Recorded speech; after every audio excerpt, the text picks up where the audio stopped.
Hello. Okay. So hopefully this is all okay.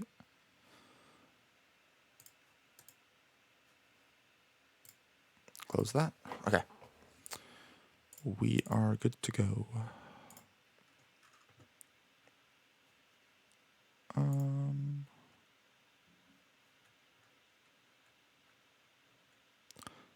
There we go. Okay. Hello. Hello, Cassie. How are you? Okay. Let's actually do this. So yeah, hello. Today I want to try to see, basically I have to see if my, if MGB is going to crash again or not. So I decided just to, do this just to A, get back into this, and to B, see if this is going to work. If it goes the entire stream without having an issue, it's most likely that it's fixed.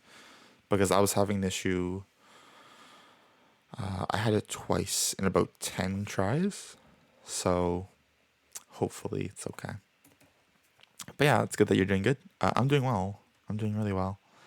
Yesterday was a very interesting day for a couple of reasons.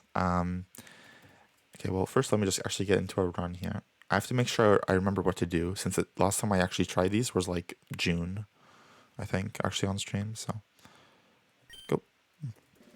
Okay, but yeah, yeah, hopefully this all works. But yeah, yesterday was very interesting for a couple of reasons. The first reason is that it was the F1 finale, as I mentioned like 3 or 4 days ago. It'd be happening on the 12th, and it happened yesterday. I woke up at about 7:30 to watch it, because it starts at 8, so I had to like set like 5 alarms to make sure that I didn't wake up late and miss anything. So yeah, we usually it is 5, 6, 3, 14. Usually, like sometimes I watch it with like my family, but it was really early, like the actual start time today, so it was just me basically. That's not one I can use.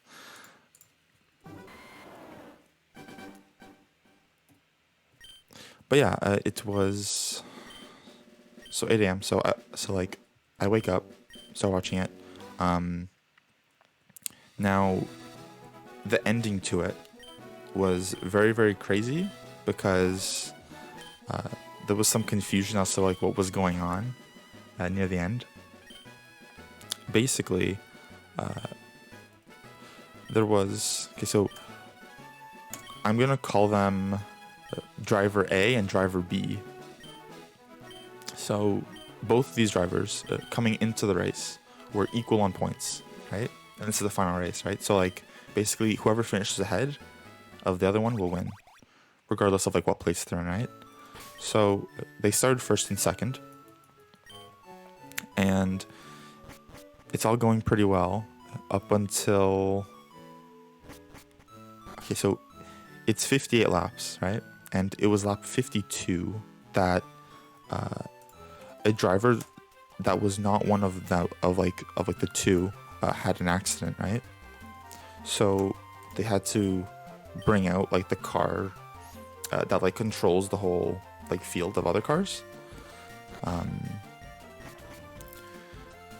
and because like there was like a bunch of like, stuff everywhere, right? So like they couldn't have the drivers like going full speed around like people trying to like collect all of like the parts that had been like flown everywhere by the accident. That's 4. So what they did is, usually you would have, so it happened on lap 52. Laps under the safety car count as actual laps. So it went to like 56, 57, and people were wondering, is it gonna get like restarted, right? Because the driver who was in second at this time managed to make a pit stop as soon as the safety car got called out. And under the safety car, you always like, oh, that's the wrong thing. You always like bunch up. Hold on. Sorry, I'm trying to explain this while doing this, and it's really hard to do. Okay, so I use the backup here. There we go. There we go. Oh, that's the right one, isn't it? Oh, no. There we go. But yeah. I'll have to like explain it later. There's like a lot of like stuff that went on. You need to like know like the like specific rules to really understand it. But basically, there were rules that were in the actual rule book, right? Like the sporting like regulations and everything. And a lot of people were like okay, so F1 is governed by this like organization called the FIA, and the FIA basically did not follow their own rules when it came to what was happening. And a lot of people are like, yeah, this literally just like changed the outcome of the entire year. Like the actual result was completely changed because they did not follow their own rules. Because they let a couple things happen that never happened before, and that were in direct like breach of what their own rules states. In like certain like sections of like their like big book of like all the rules and everything, there's specific sections that literally just were not followed properly. So like the driver like that ended up winning, like throughout the season, he definitely like deserved to like win it at the end, but the way he won it was really controversial, and a lot of people were really angry about it, and still are. It was kind of crazy. Good. Only one encounter.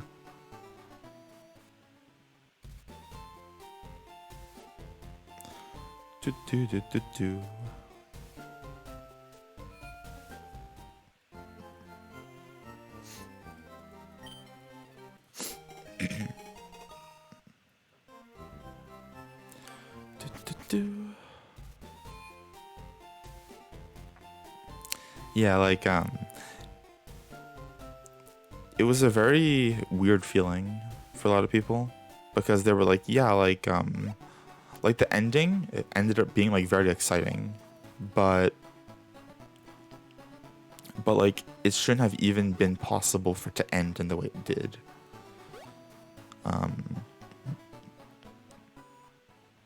Like what happens under a safety car, right, is everyone like bunches up, right? So like all of like the time that like you have on like every other car instantly becomes 0, because all the cars have to be like directly like in a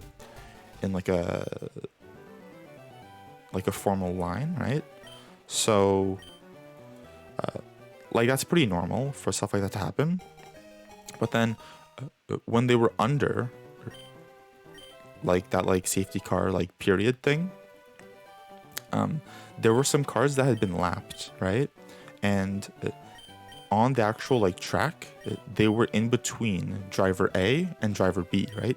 Like it was like driver A was leading, and then there were 4 lapped cars who were not fighting for like that actual position, and then there was driver B, right? So there's 2 choices that they usually have. They can either let all the cars through, let them go all the way around until they're on the actual lap, let them like join at the back of the actual pack of cars, and then resume the race on the next lap. Or they could say, no, we're not going to let anyone through, we're just going to resume, right? They did neither. They basically let half the cars through and then resume the race on the same lap, which isn't supposed to ever happen. So it was kind of interesting.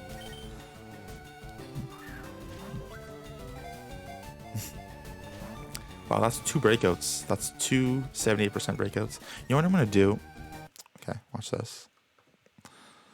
I know what to do. Hold on.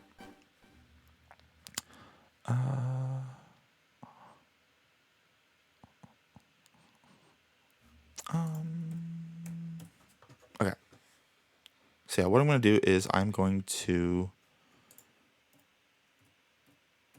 just gonna do a no reset for today.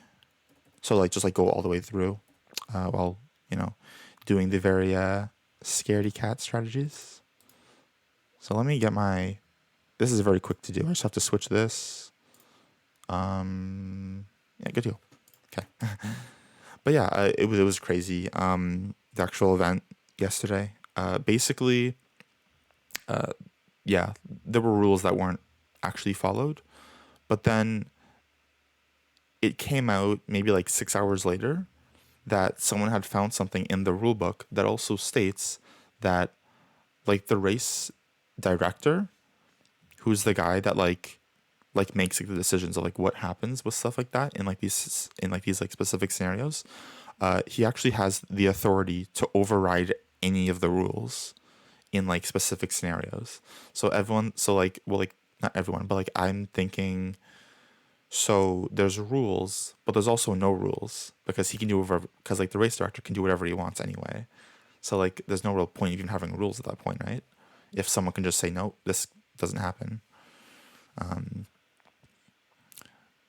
It was lap 57 or 58 at this point. So when like they let all the cars through, if they let like all the cars through to like join at the back of the pack again, it would have been the end of lap 58 by the time they did that, and there'd be no more laps left before the end, right?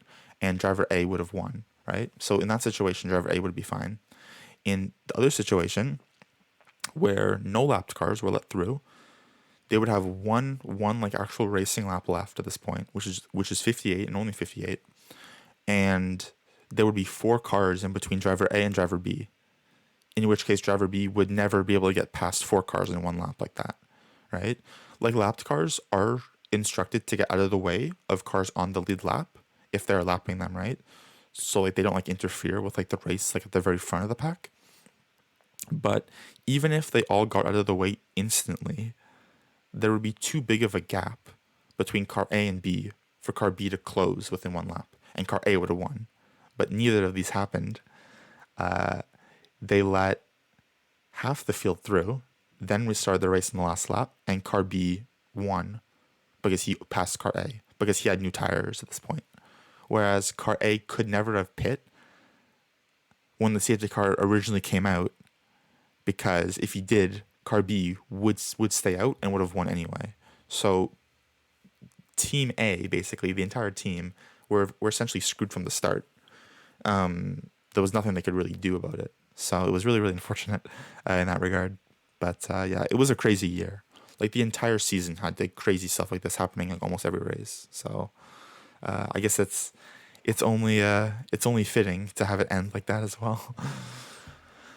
Okay, let's start this. So it's gonna be a no reset. So I'm just gonna play through, see if I can know what's going on, see if I remember what's happening.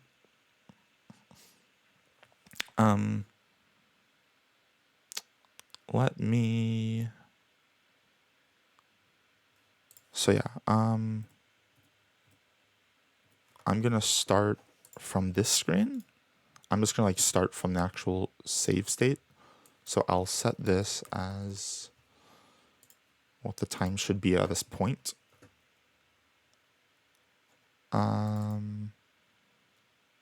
6, 4, 10. That's the right squirrel, I think. Yeah, this should be the right one. Okay. Okay, so yeah, let's go.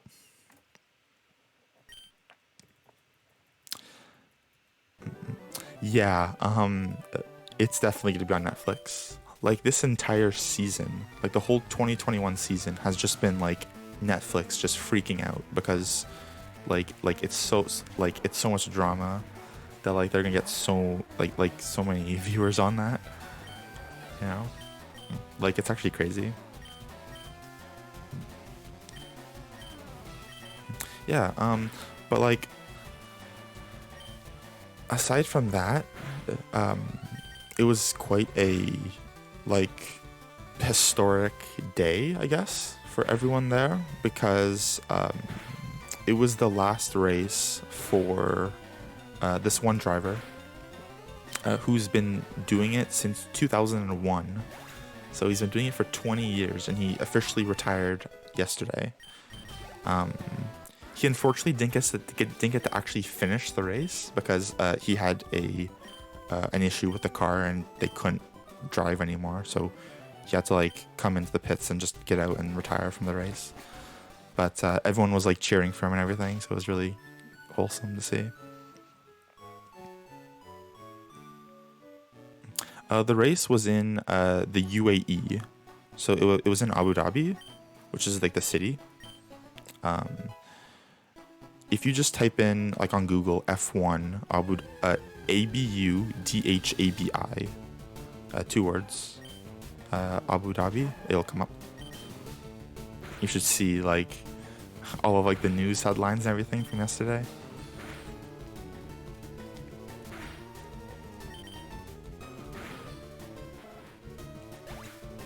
But yeah, it was really, really it was a fun day overall, you know, apart from some of the controversy. It was fun overall.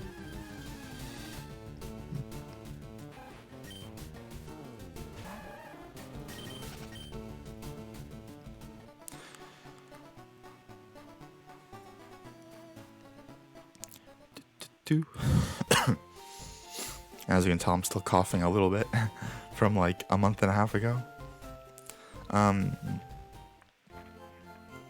About like 3 weeks after I like developed like the cough, I was talking to my mom. I was like, hey, is this like normal? Like, should we like go to like a doctor soon? Right? Because like usually coughing for 3 weeks straight is not a good sign. But my mom looked it up apparently. And apparently you have to like have a cough for like 3 months before like it's actually a concern. Like apparently like a lot of people have coughs for weeks on end, which I've never had. So I guess it was just new to me. I was a little bit monka-ass about it. Kind of scared.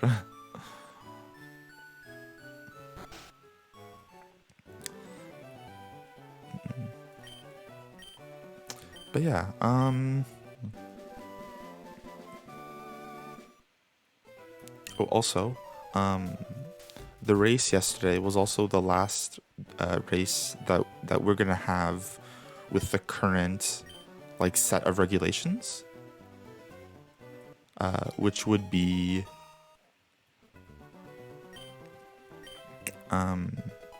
it's called, well, I mean, it's still gonna be like the same engine, I think, that like all the teams like will have to like design and use with the same like specifications and everything, but it's gonna be a little bit different because they're changing the wheel size from 13-inch wheels to 18-inch wheels, so that might change some stuff.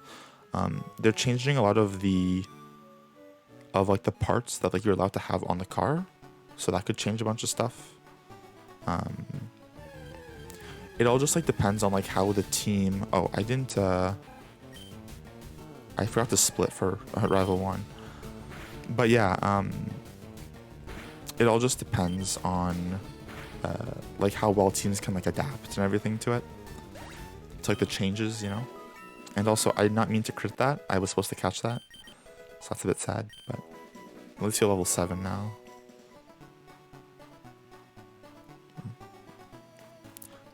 Okay, give me one Pokemon. Good. I was getting a bit worried there. I was like, please give me one.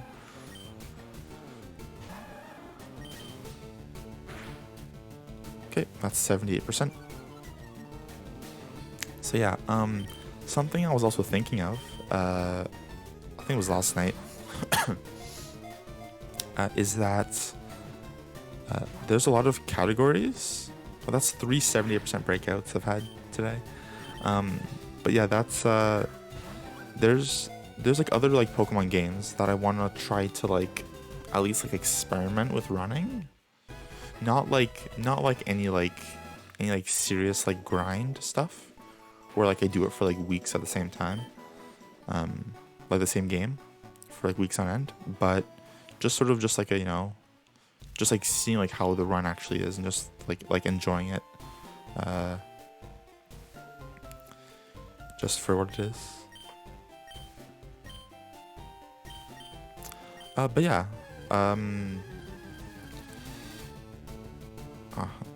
no shiny Weedle.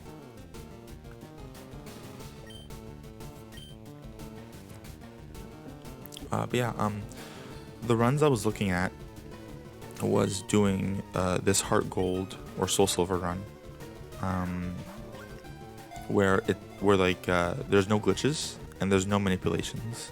So you use Cyndaquil, then you use the Fearow that you can obtain by this one guy. He's like, yo, like, can you give me or can you like take this Pokemon with like this letter attached to it and like give it to like this other guy, right? And you don't actually have to give it to the other guy. You can just take it and use it for like as long as you want. So you use that Fearow for like one gym or two little parts, and then you use Gyarados. So near the Lake of Rage, you get to there's like a very small chance that you can catch a level 50 Magikarp, right? So you like use a repel to make sure that no Pokemon spawn except for the level 50. And then you just like turn frame in the water for like 3 minutes until like you get it. And you're like, oh, cool. And then you get it, you rare candy it twice, so it becomes Gyarados. And then you just use Gyarados until the end. And it's really, really good. Cause you're level 50 at this point, and all of the enemy trainers and Pokemon are like level 20. Right? As you progress though, right? Like the level gap does close. So you'll have like by the end you have a level 69, I think. And you fight Red, right? Who has like level 70s. So like by the very end you are actually at a disadvantage, but it's really, really fun. It's so fun to run. Just because like there's like no, like there is like a lot of variance. Yeah, like you're right about like the nature and everything. Yeah, Sammy.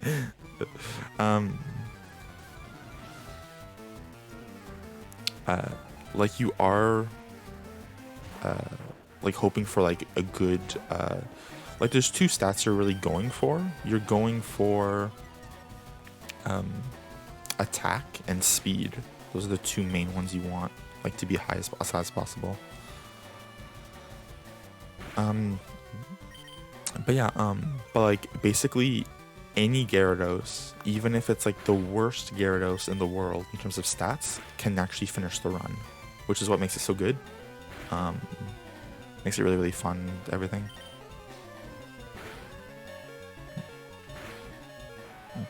Okay, so what do I have to be? I think this is 6 HP, I believe.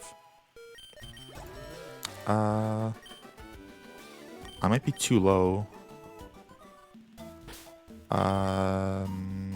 Wait, hold on. Mild, 11 defense, 21 HP is 6 HP. So what I have to do is I have to heal, and then I have to whittle down to 6 again. So I'm at 25, 24, 23, 22, 21, 20, 19, 18, 17, 16, 15, 14, 13, 12, 11, 10, 9, 8, 7, 6. There we go. I have to make sure I'm not in the building when I do it, because there's not enough steps up until Camp Liam where it whittles down. Because like it like resets like the current like like HP tick counter, I think, when you enter a new area. So have to do it outside. But yeah, we're actually good now. So let's see how this goes.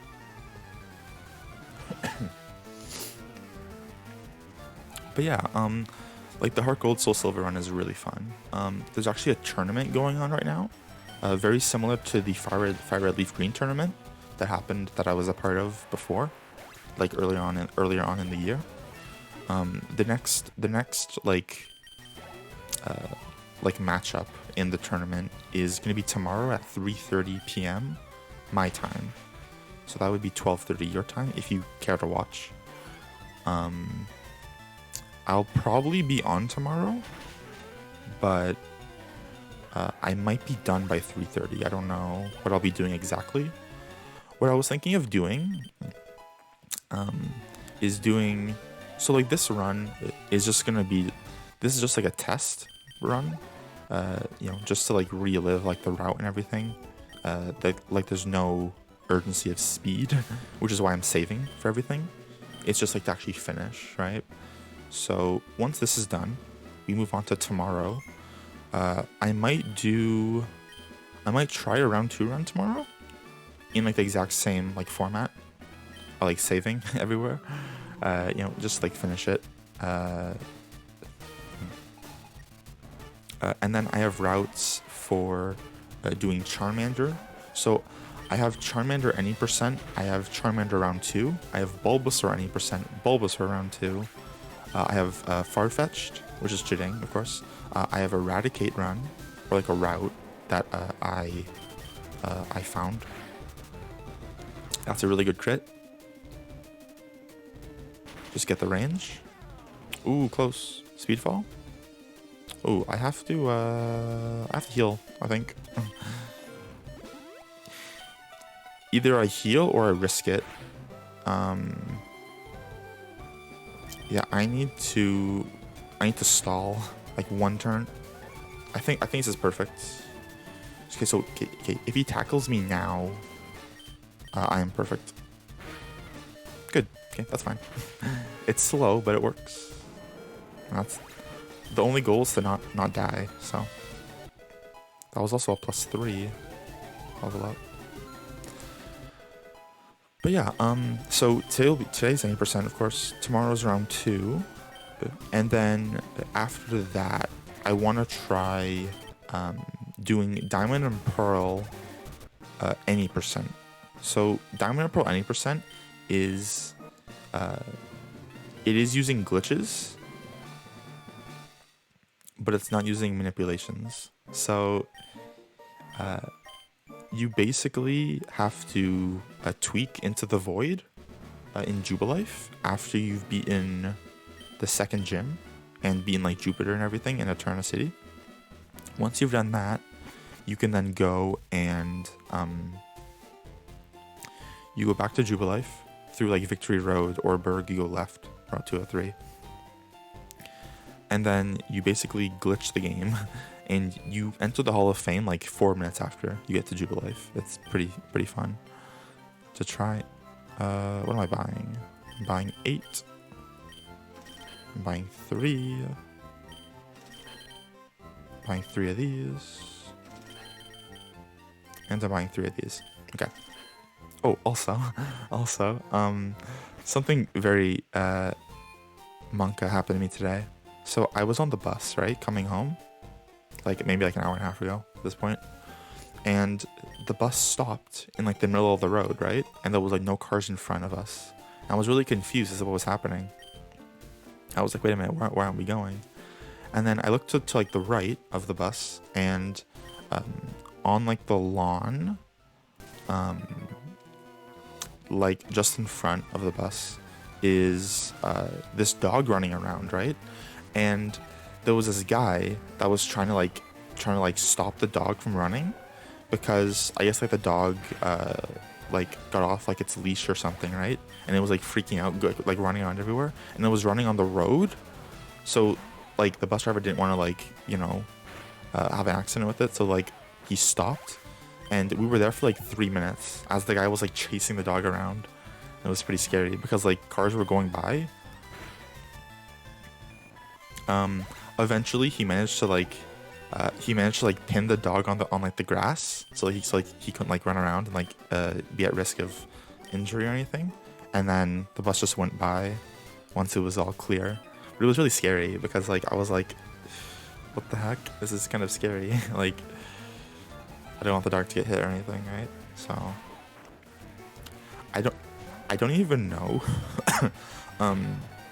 if it was like the guy's dog or not. It may have just been like a random dog.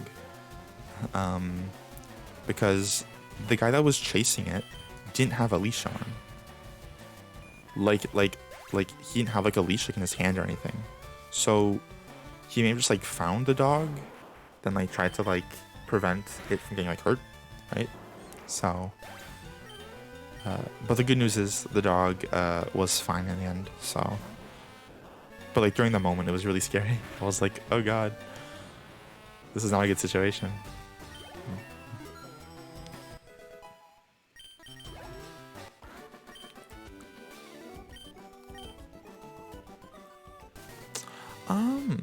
It was like medium size. I'm not sure what it actually was. Like what like breed of dog, but it was like medium size. It wasn't like it was not really small. And yeah, like usually like the smaller ones are more at risk, aren't they? Of like accidents like that, because like they're actually like physically harder to see.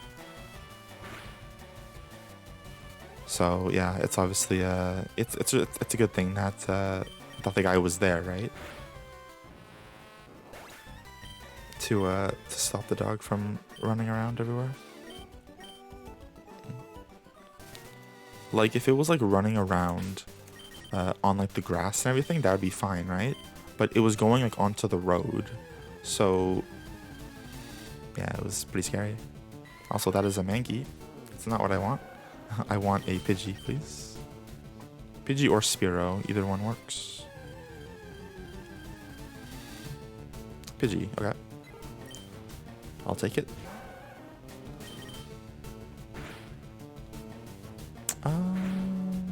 Yeah, I'll catch that one out. There's no real risk. 62%. I have 3 balls, so it's like a 1 in 9 for it to knock it in.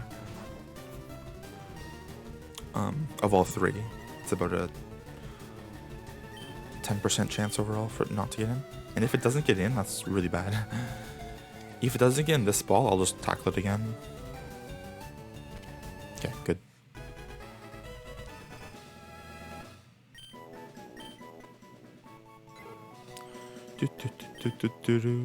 Okay, so now we have both. I'm gonna grab the person berry.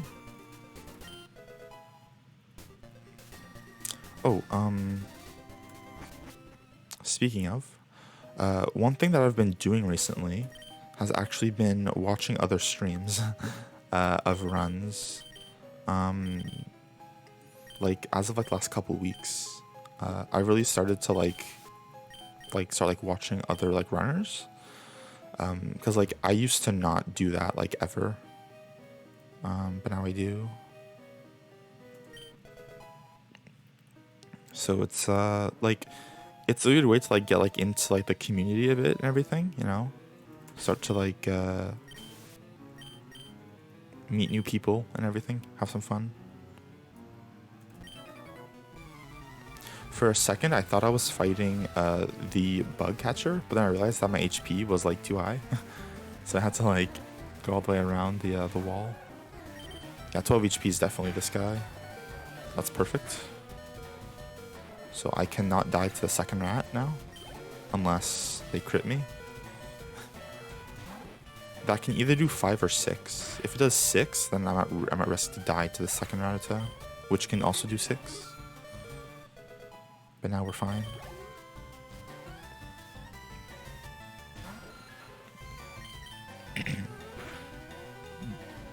Oh, good. Or is that good? That might be good. I don't know.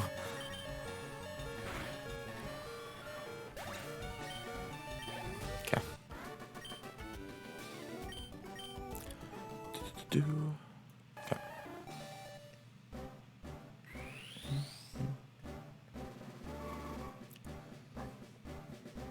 excuse me. But yeah, I'm starting to watch like runs of like other games as well, like not just like LeafGreen Fire Red. I'm starting to watch like Gen 1 runs, and like the new games. Like people are doing like full runs of Brilliant Diamond, Shining Pearl. So those are obviously pretty popular at the moment just because they're new.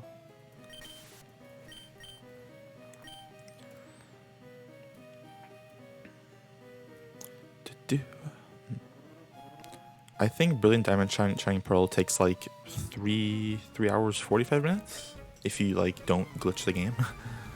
Without glitches, it's just under 4 hours. And then during lunch today, I was at my local mall to eat lunch, and I saw someone had like a VOD on YouTube of them speedrunning Platinum with just a Bidoof, or like Bidoof Plus. Bidoof Plus means you can use Bidoof and the evolution. So like if you ever see like Plus on like a speedrun title, it means like they're using the evolutions of that Pokemon as well. So like Bidoof into Bibarel, and it literally beat the game in. It was like 20 minutes slower than like the starter. It was like so good. Like Bibarel is literally better to beat the Elite Four with than like Empoleon is, or something, or Infernape. It's actually crazy how good it is. Like you wouldn't think it was good, but it's insane.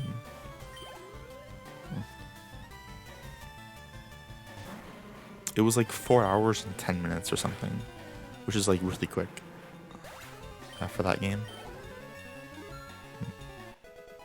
But yeah, like the glitches in BDSP are very, very funny to see. So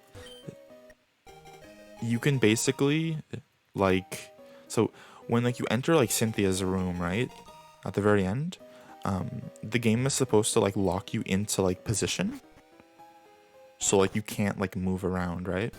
But with the glitch, you can literally just run around while she's talking to you. She's like, you've been a very good trainer, you know, like you've, you know, overcome all your obstacles now, and like now you're gonna face me, and like you're just like running around in like a circles. It's really funny. The current record is like 16 minutes and like 40 seconds or something, which is so crazy. The only games that are shorter than that, I think, are Gen 1 with glitches and everything. This is also a very slow Misty time. I just realized how slow this actually is. But it is alright, as I don't really care about the time anymore.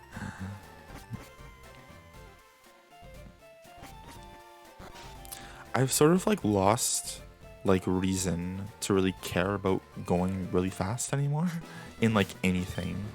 Even if like it is called like a speed run, I mainly just do it now just to just experience the run, you know? Like I don't really care if it's fast or not. I just play, I enjoy it, which is all you really need, right? Like there's no point of like grinding a game out if you hate it. Like it doesn't mean anything, right? At that point. So I'd much rather just, you know, have fun with it, you know, and like know that I'm doing something worthwhile rather than just grinding out all day.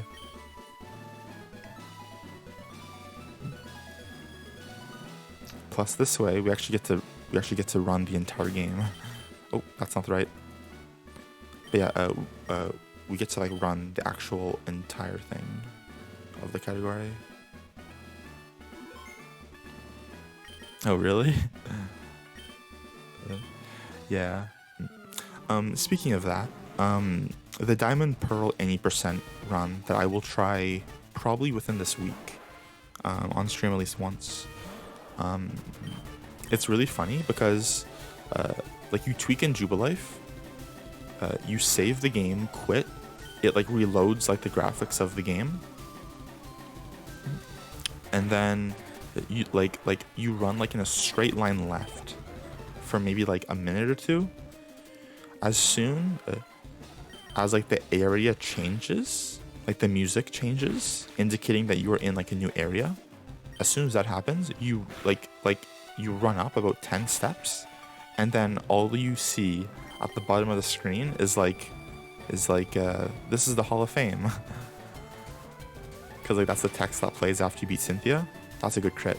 It's a very good crit. Like that's usually what happens. So it's really funny. You're just like standing in like this like darkness, and like there's just like text around you, and you're like, who's talking to me? So it's pretty funny in that way, but yeah. Alright, so we have to teach Water Pulse. I literally have to look at my notes like completely now. I've literally forgotten how to play. It's kind of funny.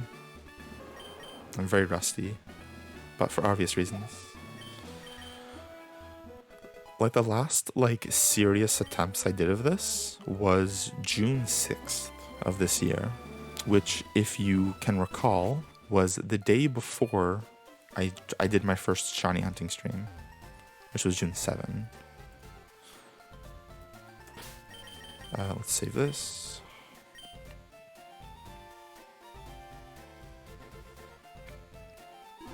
So yeah, like I've been away for about 6 months, just over 6 months. 6 months and 7 days exactly, if I think that's right. Yeah, exactly. Kate Flinch, good job. This Pidgeotto actually has a chance to survive Bite Water Pulse or Water Pulse Bite, depending on the order you do it. It's like a very low chance though. It's like a 1 in like 30. Or like a 1 in like 40 or something. It's really rare. Or it's probably rarer than that actually. There's no way it's that common. Good. Hit the kick though. Okay, now we have to heal for Rattata, because it will knock us out with Quick Attack. Wait, will it? Rattata does 7 to 9. Yeah. Yeah, there's no way that we live this at 11 defense. If we had 23 defense, then it would only be a 1 in 16 to kill us, but it is guaranteed at 11.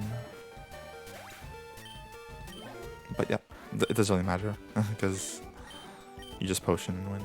So.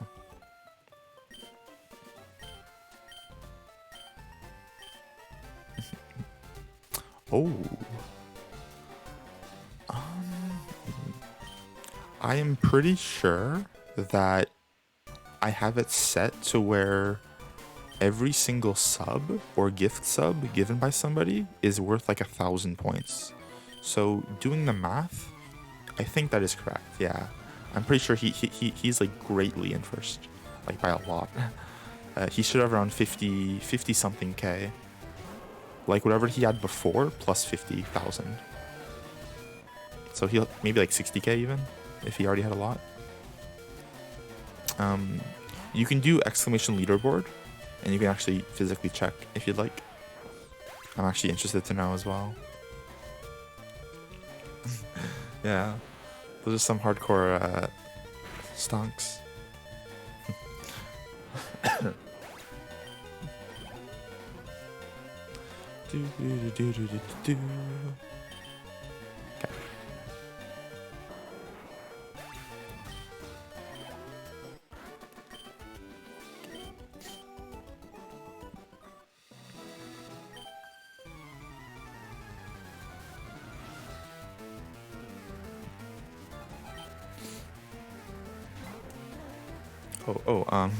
Something else that was pretty funny. I actually saw Bale on the bus today. He was, I think he has work today. I was just like, yo, I'm gonna be streaming at like 1 p.m., right? And he's like, dude, I have work. And I was like, oh. And then I actually saw him on the same bus that I happened to be on.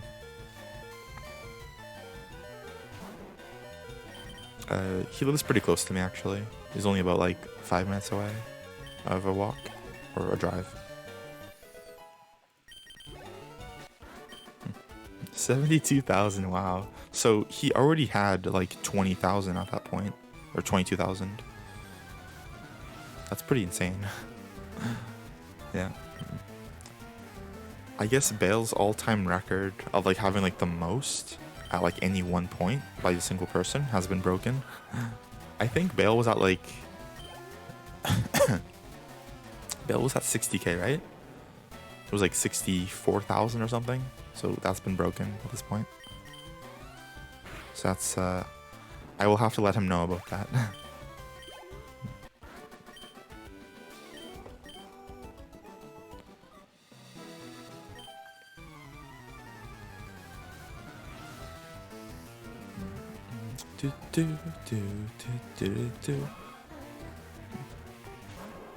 Oh, so something else. There was this runner that was doing. It was about like a month ago, but this crazy thing happened in one of his runs. So he was planning on doing a Pokemon Emerald all gold symbols run, which is like known as like the hardest run of any Pokemon game. It's also one of the longest runs. The current record for it is about 17 hours or 18 hours or so. So, and like he was gonna do it in like one sitting, right? So he was literally gonna sit there for a day straight. He announced it like a month before it happened. He practiced like all month, and then he was on the run. He was about 13 hours in, and he actually died, and he had to reset. Because like the run was like an hour off the pace at that point. He had died like multiple times. Because like all gold symbols requires beating the main game and then doing like the battle tower, right? Like all of like the battle tower things. So if you get like I'm not sure like how many fights you have to win to like get gold on like one of the like things, but even if he was like 7 or 8 fights in and he dies to like a crit or something, he has to restart all the fights over again. So it's like half an hour of time loss. And he died like 3 times by that point, and he was just like, okay, you know what? I'm gonna try this again like in a couple more weeks. He's planning on doing another one very soon. But yeah, that original one unfortunately did not work out. It's a very hard run though. Like you have to like know a lot of stuff, and you know, a lot of good luck, of course.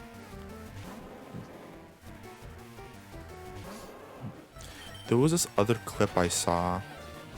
It was like 4 or 5 years ago at this point, but someone was doing that same run, I think, and they were on the ooh, okay.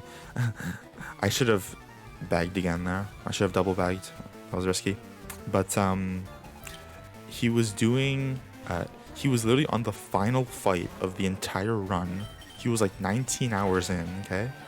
And he was in a very bad spot. He had 1 Pokemon left and his team alive, and the other trainer had 1 Pokemon left.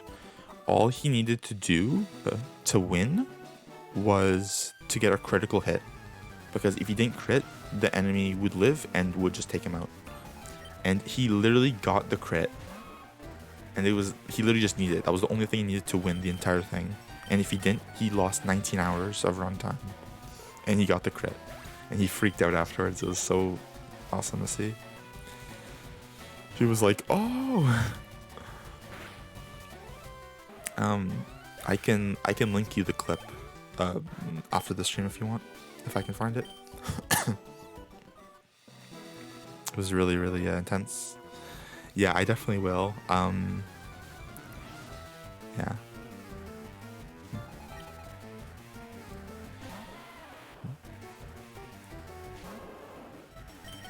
It was like a 1 in 16 to like save his entire like run, and it just happened. It was the last fight, the last Pokemon before the entire thing was done. It was so lucky.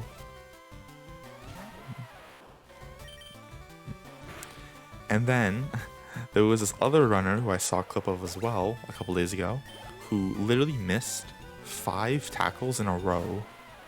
He missed 5 tackles in a row at full accuracy during like the first fight of the game or something, which is like very rare. So hold on, 5 tackles in a row. It's a 1 in 20 to miss 1 tackle, right? And when you combine them, you multiply the odds, like in like a row, like you multiply it, right? So it's like 1 in 20 times 20 times 20 times 20 times 20 for 1 in 5, or like for 5 like in a row missed. So it's 1 in 20, 1 in 400, 1 in 8,000. It was literally like 1 in like 500,000 or something once you calculate it all, and he actually had it happen.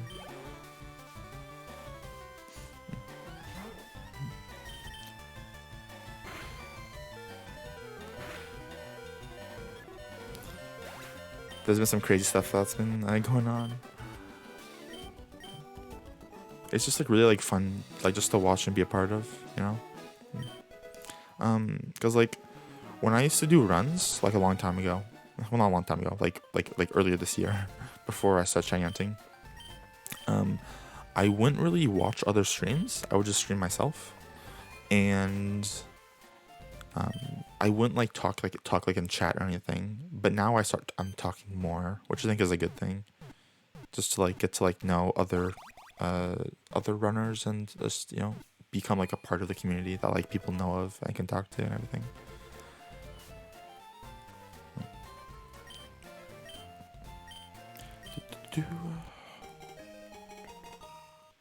There we go.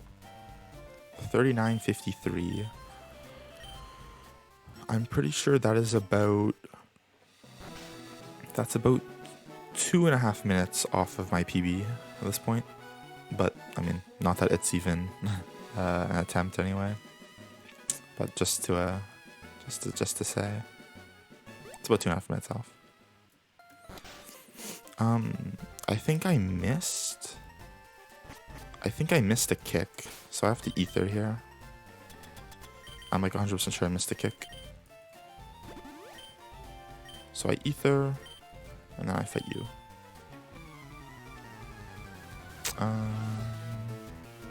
There it is. Yeah, like there's literally been streamers that like I've gotten gift subs like to that I'm like, did I ever watch them? Like, is that a channel I've ever been into? Like, I literally like forget all the time. It's pretty funny. I'm just like, question mark. But yeah, as I was saying in the stream a couple days ago, when I was talking with you and Flemmy, I am 3 months subbed to like the streamer that basically got me affiliate by like the raid back in December of last year. His name is Cooker. He has the MU world record for any percent, and I have a 3-month sub to him, and I've never actually even subbed. Like all 3 were all gifts. Like, I got like 1 gifted, it ran out. Then I got another gifted, it ran out. Then I got a 3rd gifted, and then that one has since run out, I think. So I might get a 4th one soon if I'm still in this channel for a long time. I usually watch him like every time he's on. I just like lurk while I like do whatever I do. But yeah.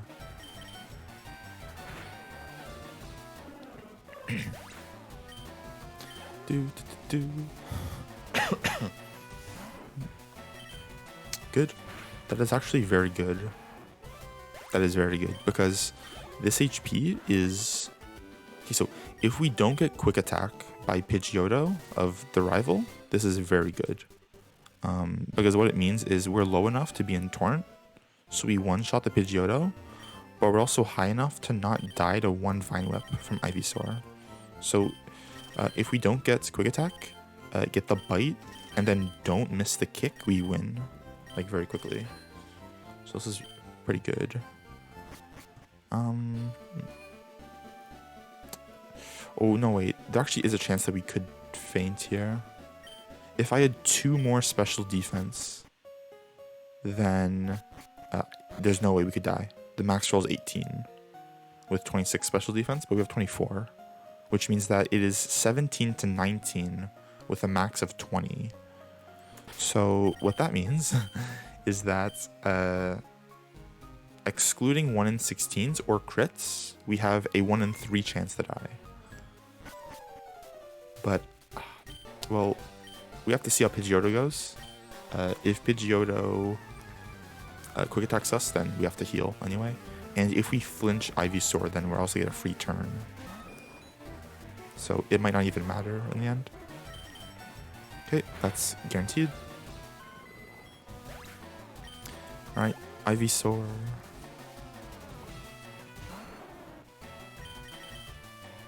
Flinch. Sleep Powder. Miss. That's really good. It didn't Vine Whip. Ooh, I missed that though. Miss. Good. Get the kick. Good. Perfect. Okay. That's very lucky actually. I'm surprised he didn't even try to Vine Whip. That's very rare. That's lucky.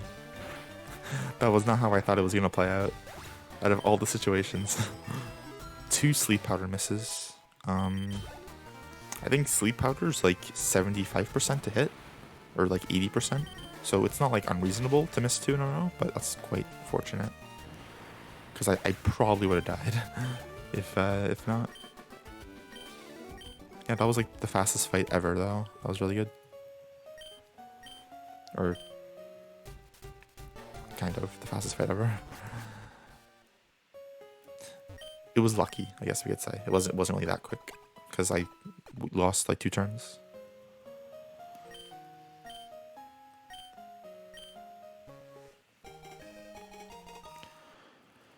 Okay. Oh, that's the wrong Pokemon. There we go. For some reason, I thought Pidgey was the one that could learn Cut. Okay, so now it's time for cans. Do.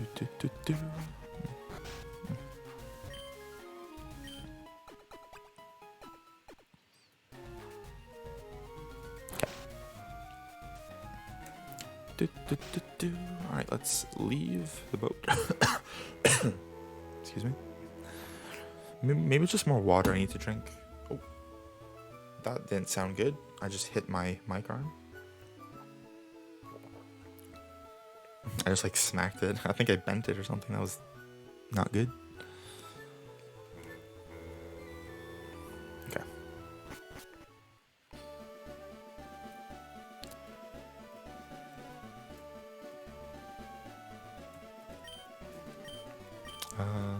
Okay.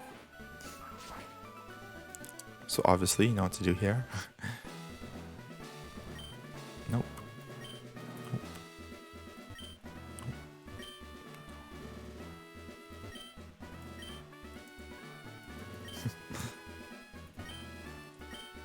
I have no idea which can this could be. Okay, so I really messed up the way I checked the cans because now I don't know which ones I haven't checked yet. Usually you do it in like a certain way, so like you know which ones you have like left to do, but I just forgot which ones I had to do. So I might like double check ones that are already not it. Not that it really matters, but nothing here. Nothing here. I haven't checked this one. Nothing there. Need to walk below this guy. Maybe this one? There it is. Okay, let's save. I'm gonna go down first, then I'll go right, then I'll go up. Going up is the worst because you have to manip twice. So it makes more sense just to go down and right first, I believe. Oh, unless he does that. There we go. Okay, it was up. I was mistaken. And like the thing about these cans is, like, the cans in this game for the run are literally like the best version of cans that are out there, out of the 3 different scenarios. So you have FRLG cans, which is this, of course. You have Pokemon Red, Blue, and Yellow cans, which are worse because you can't.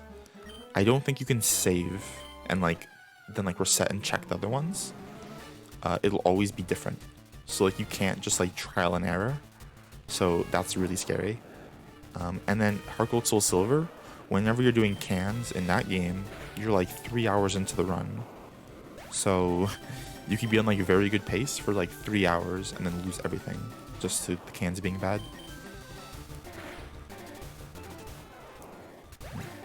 So FRLG cans are actually probably the most fortunate version, which is weird because it's already really, really bad. Good. I kick this. Yeah, I have 2 shots at kicking. Perfect. Paralysis doesn't mean a thing to this Wartortle. That's really good. I wonder what emote that is as well. Bless. There we go. Okay, so I will heal this, and then we can go. How funny would it be if, like after you beat like a gym leader, all like the gym trainers can still fight you?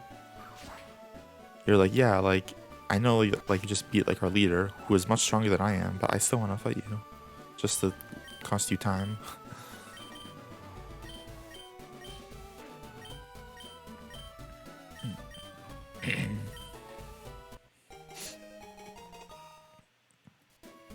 Okay.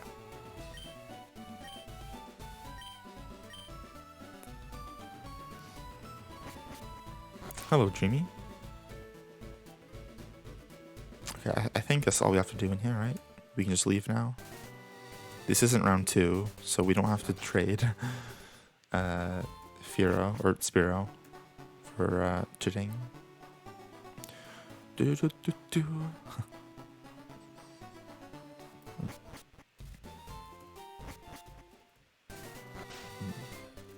Like for me, like in general, I'm like a very shy person in terms of like socially doing stuff, which is why streaming was really, really awkward at the beginning, and still is kind of awkward now for me.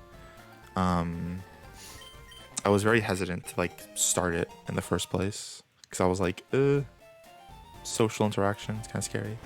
But I'm definitely not perfect at it now, but I am definitely better than what I was like a year ago, so that's good. Yeah. Lapis literally did an insane thing. I can't believe it did 50.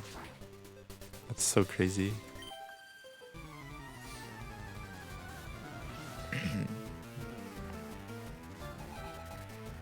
Yeah, exactly.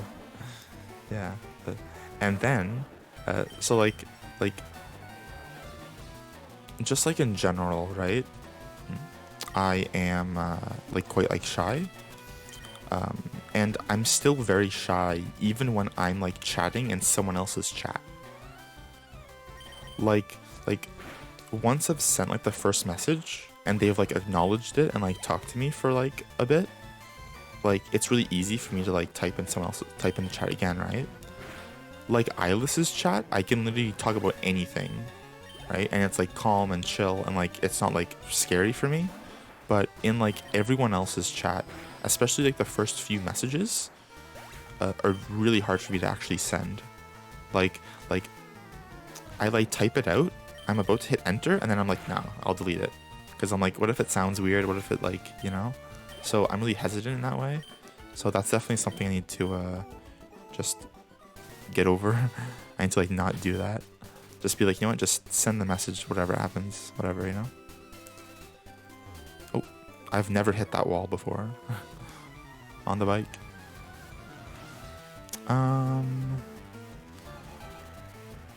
Where am I? My notes are still at, like, Bill. I haven't scrolled down.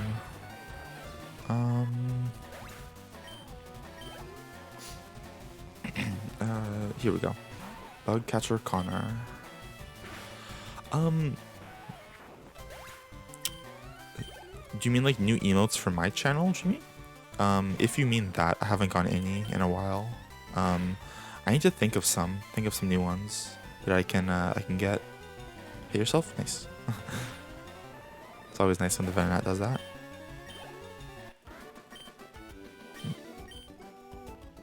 Yeah, like the main thing is like I need to like think of some.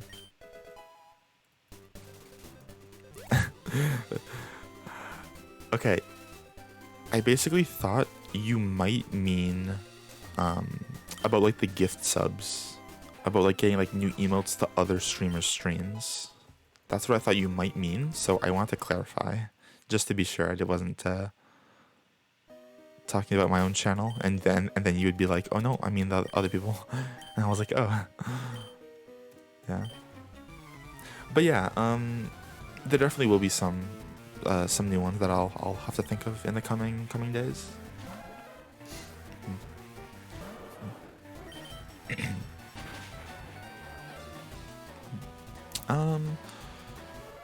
One that I would like, one of like the expressions that I would like to potentially have done would be maybe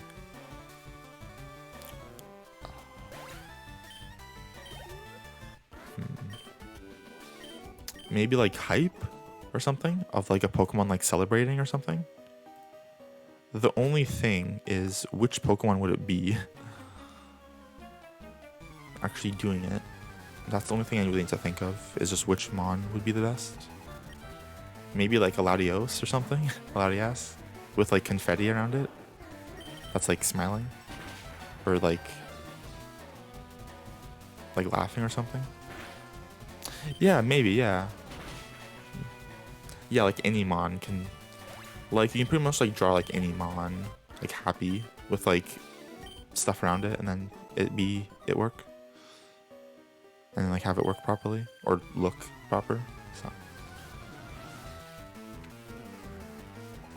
But yeah, Shiny Latios or Latias, either one, I think is really good. I am out of kicks. I forgot to Ether, or Elixir, I think is the right one. So you're gonna have to bite these. These are both 2-shots. So if I get a flinch on Bulbasaur, or even if I don't, I will easily live. 74 HP, so. Razor Leaf is fine, just don't crit me, good. I think Razor Leaf has a high crit chance, right? It's a 1 in 8 instead of 1/16.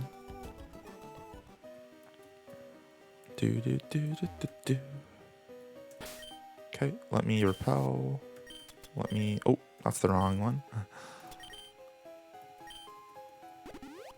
Good. Okay. Here. Yo.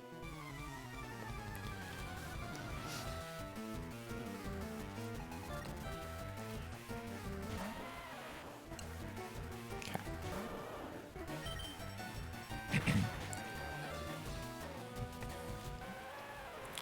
Uh-oh. I hope you're feeling better soon.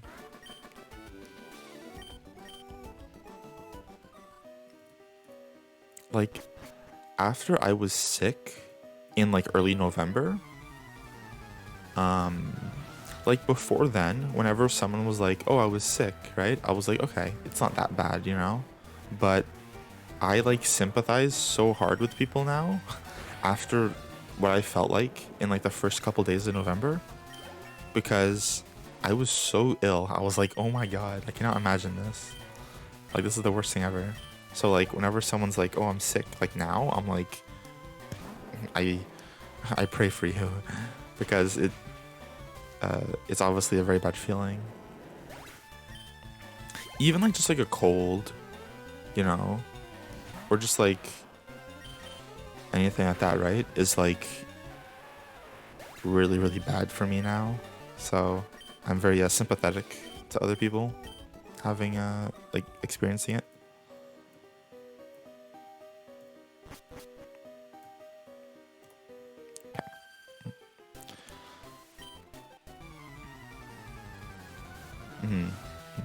Yeah, you're usually not supposed to get the shot if you're feeling bad already, I think. Like, you're supposed to wait until like you're feeling well until you get it. So that was definitely the right decision to hold off on it.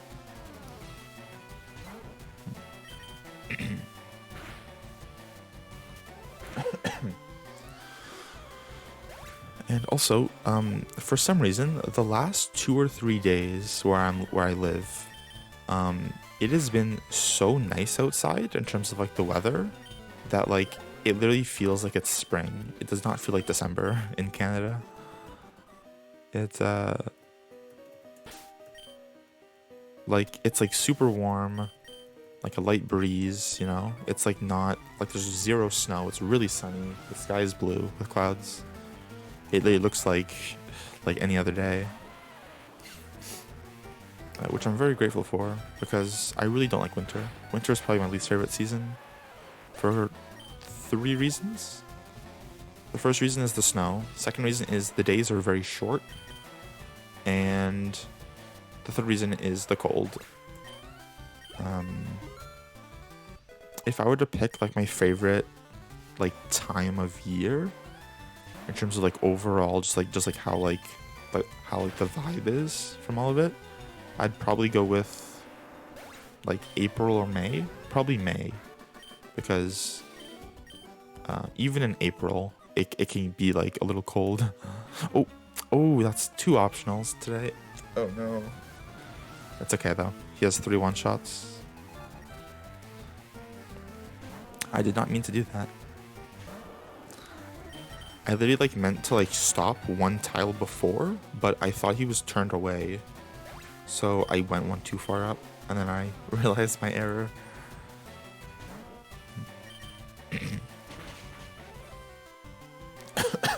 But it's okay. I mean, like, the first optional wasn't really my fault. The second one was, though. This one definitely was. The first one was just bad luck with him seeing me. But this one was 100% me. The extra EXP won't matter, I don't think. Oh, that's not good. Oh. There we go.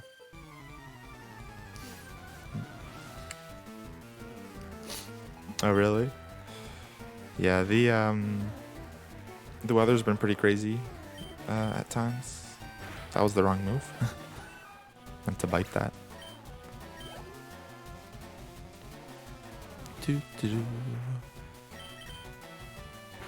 Good.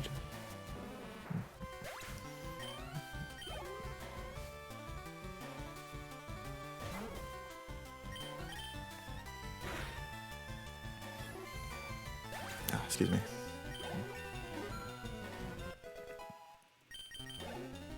33 early, actually. We don't usually get 33 until Eradicate, which is in the game corner, I think. Or maybe it's Vulpix that gives you 33. Doesn't really matter. Just curious about it.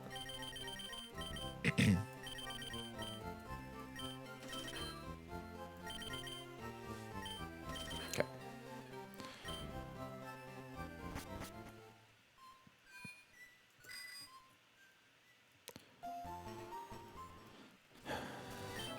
Do.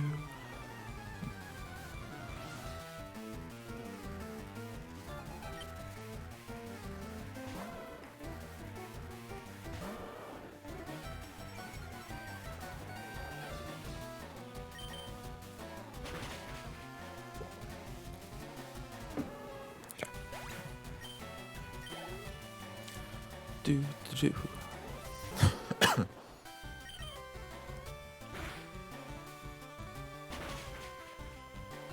Good. I'm saying good like it was a range or something. That wasn't. It's only a range if you're level 32, which you're supposed to be, and you have less than 30 special attack, so 20 or 29, whereas I have 30 anyway, so that was never an issue.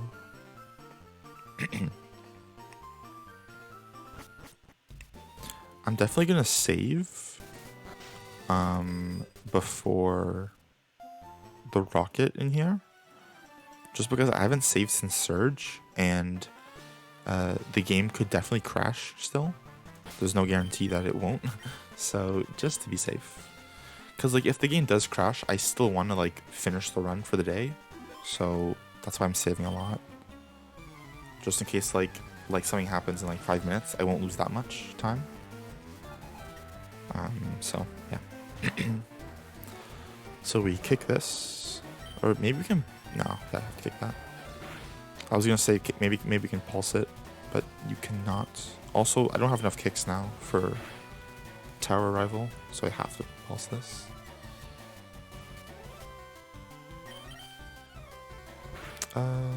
That is almost torrent. It only matters a little bit. Oh, wrong move. Will this die? It will. Good.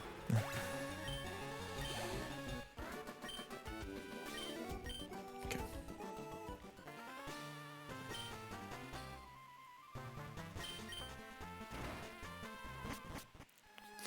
All right.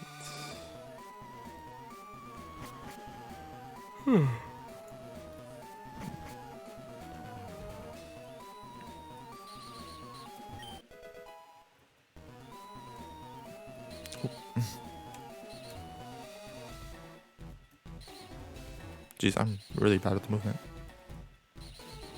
Okay. Get the glasses. Go down here. Get the ether. I don't think you actually need that ether, but just in case. I need to wear candy.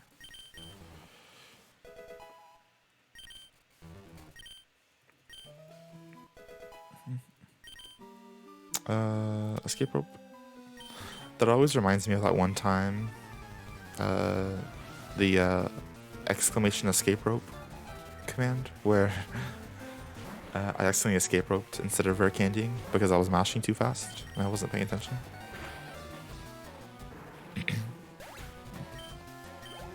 I was like scrolling down like really fast on like the bag, and I thought I stopped in rare candy, but it was on escape rope, and they're like right next to each other.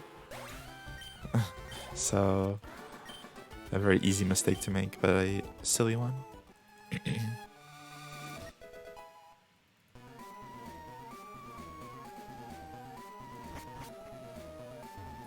Oh.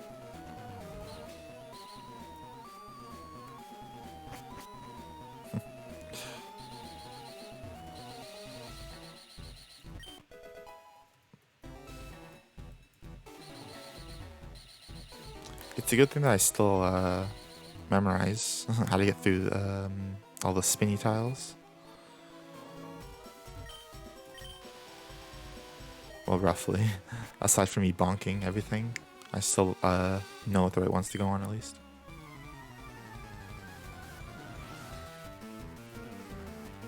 I think my sister's home as well.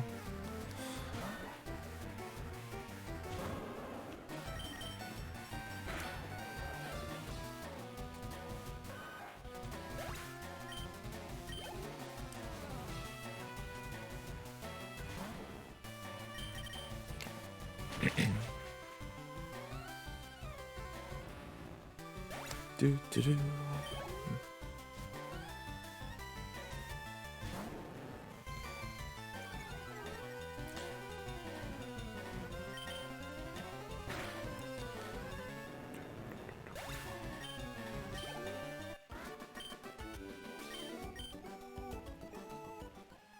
that's 1.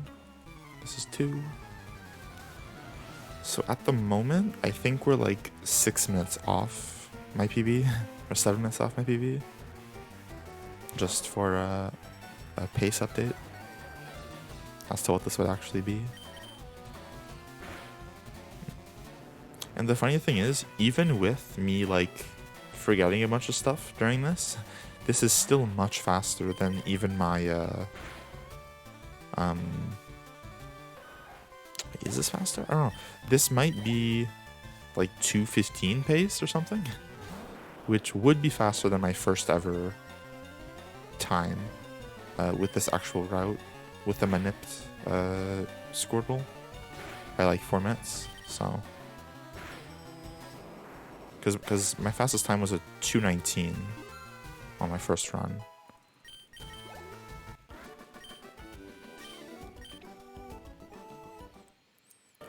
So let's see if we can actually just beat that. I guess that's the target.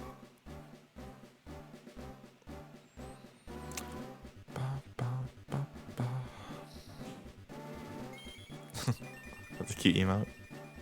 Teddy Ursa.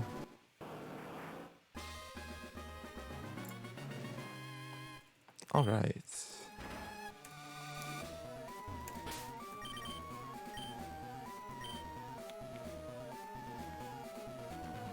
Do.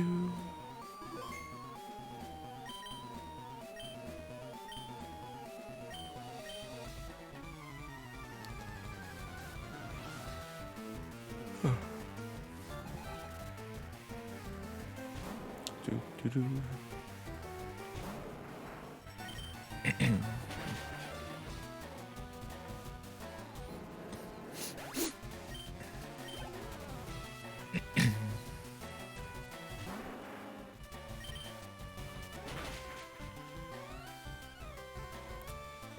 Okay, so I want to be like 35 HP after this. So if you can like bite me a couple times, that'd be nice. Tail whip and then bite. Please don't punch. If you punch, that's bad. Good. That's actually exactly what you want. I think it actually says 41 exactly. It says 44, but close enough. That's definitely enough HP. Oh, I'm on save. Let's escape rope.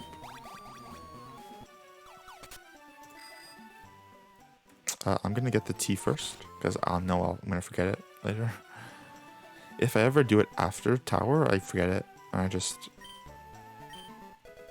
I get sad, so always get it before. The Clefairy trolling me again. Yeah, you can just like just rope like right up out of like the floors.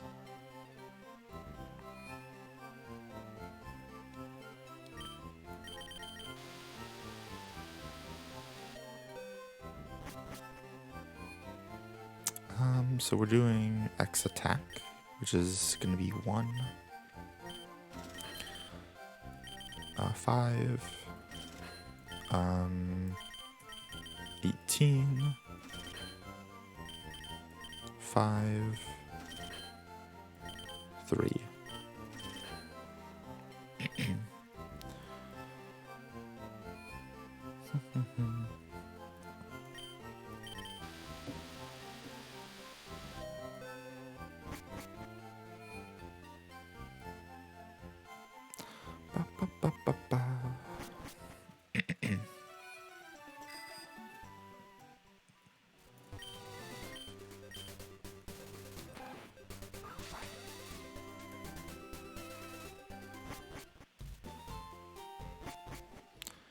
You can actually go like 1 tile higher than like what I went there, and like the 2 trainers still won't see you. They have very limited vision.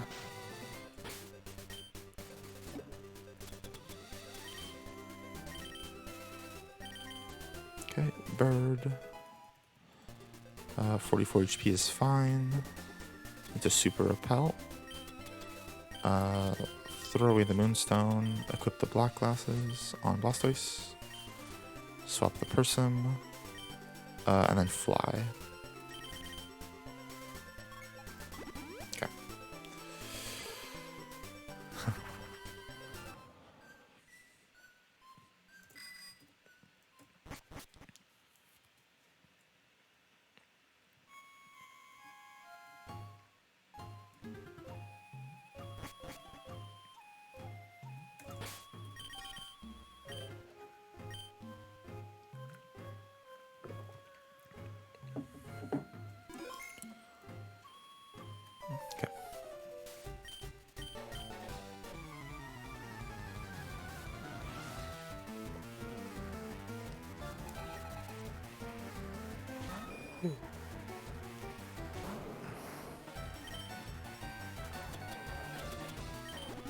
Guard.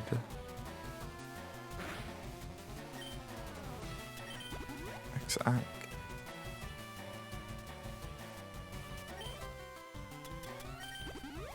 One more quick attack. Ooh, I mean, okay, there we go. That's fine. Oh, that's really good. That's actually so good. Oh my gosh. That is really good. Because now I have, this is like perfect HP for Koga. Like just having one quick attack without a crit wouldn't do enough. Like I would be, I think I'd be out of Torrent at Koga.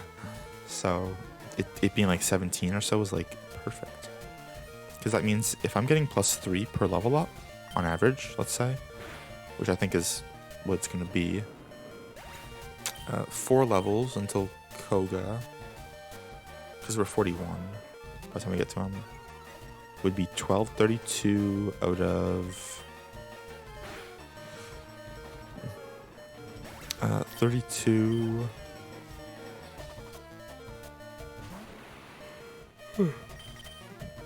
Out of 116, which is definitely Torrent.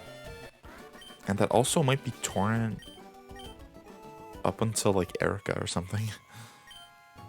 It's definitely Torrent for Blaine as well. So that's very good.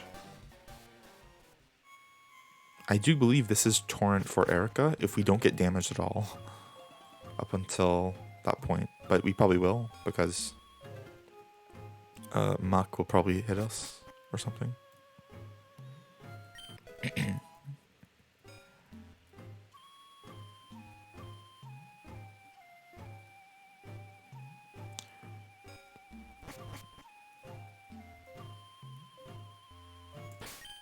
Oh.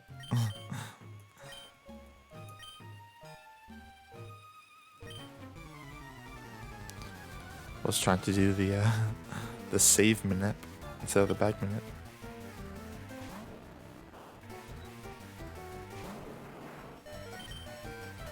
Okay, so 20 HP. Okay, so if we don't get quick attacked by any of the Pokemon on the top floor, then this is really good. If we do get quick attacked, we can just potion and we'll be at like 30 or something after all the damage is done, which is still perfect. So in fact 30 is actually probably better. It would be, if we are 30, then 2 level ups would be 36, which is even better than being like 32. So because I think we could die to Mach at 32 if it sludges, especially if it poisons as well.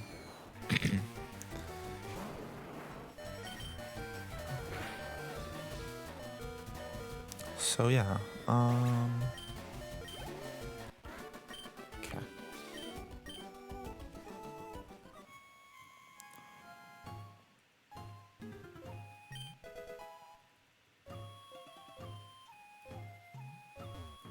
Bonk. Oh, gotta stretch.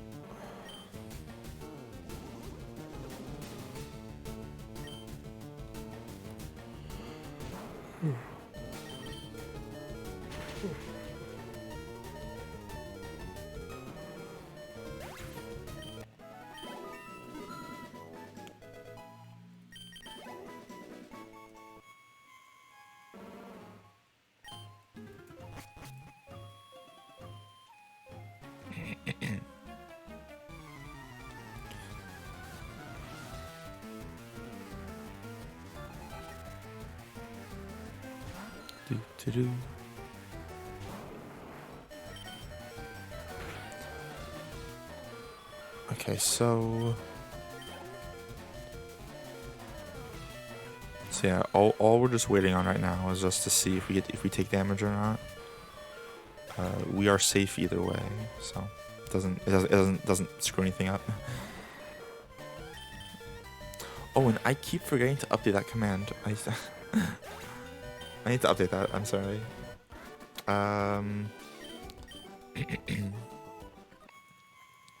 Let's see. I'll have to think of something to update. There. I'll have to think of something to update that with tomorrow. I'll have to come up with a good one.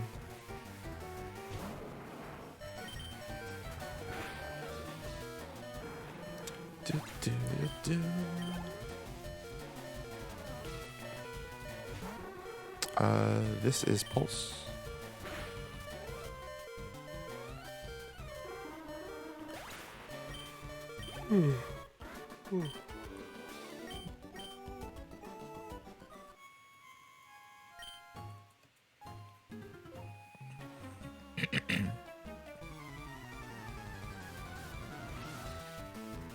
One hour and 20 minutes.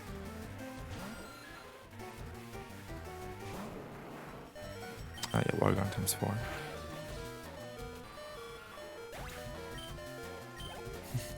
The April says sure.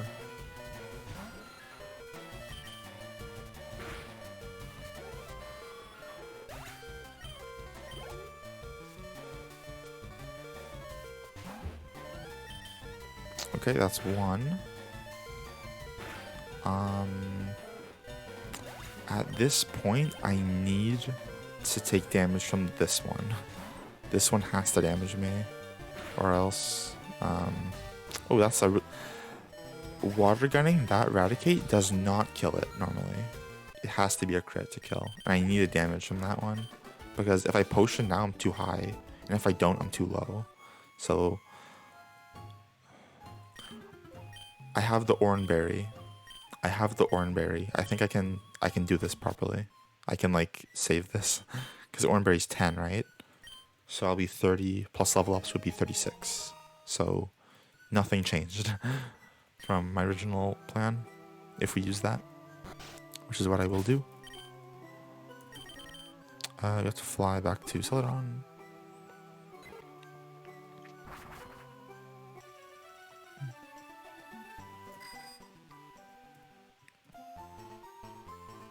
You know what I'm gonna do? Right here I'm gonna do it actually, just so I don't forget. I'm gonna Orn up 10. I guess that must mean that we will get a shiny.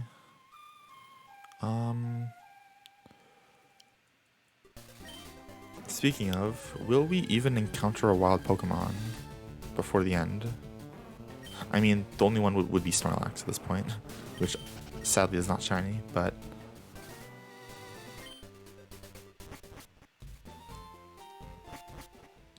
yeah. Aside from the Snorlax just then, I don't think there's any other mons that we actually encounter that are wild. Because we just like repel everything from here. Like Safari Zone is repelled, Victory Road is repelled. Oh, it's one more down. There we go.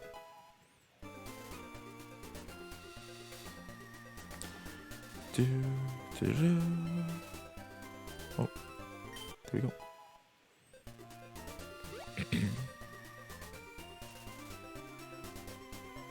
Okay.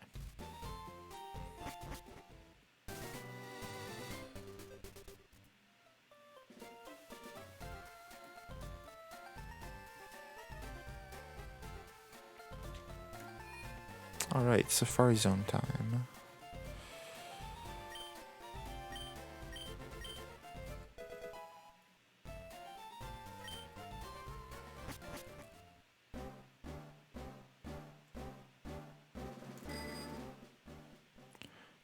Do.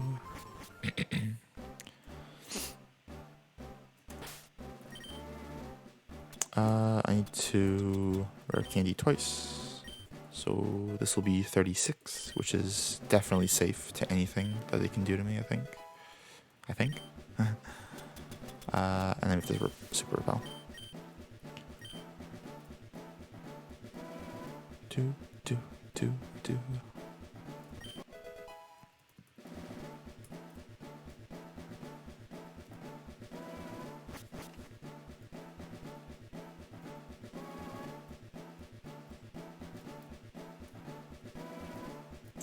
Good. Perfect. Very good movement. I'm also gonna pick up this revive because I'm scared, and I didn't get the Mount Moon one, so I need at least one, just in case some crazy stuff happens.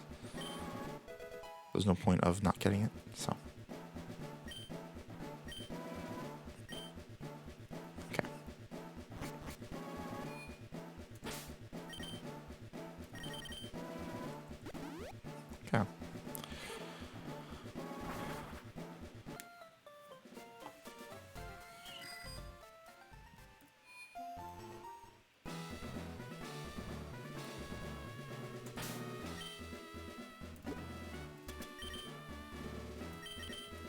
Uh-oh. The 8-ball is not giving us a good prediction on this fight.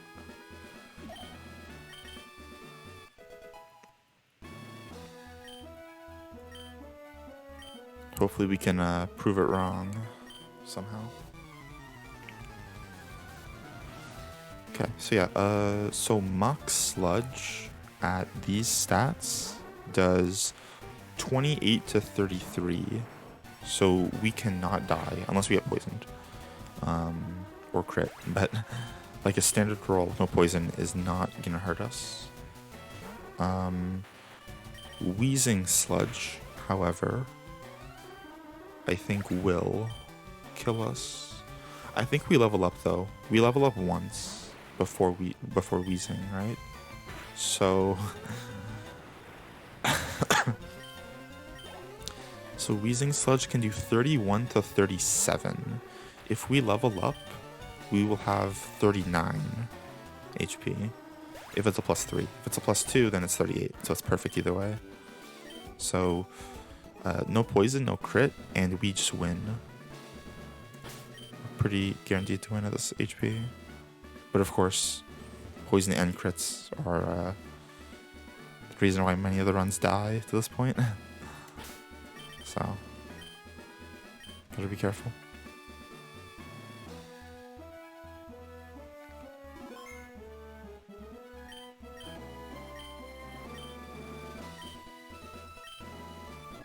Okay. Do.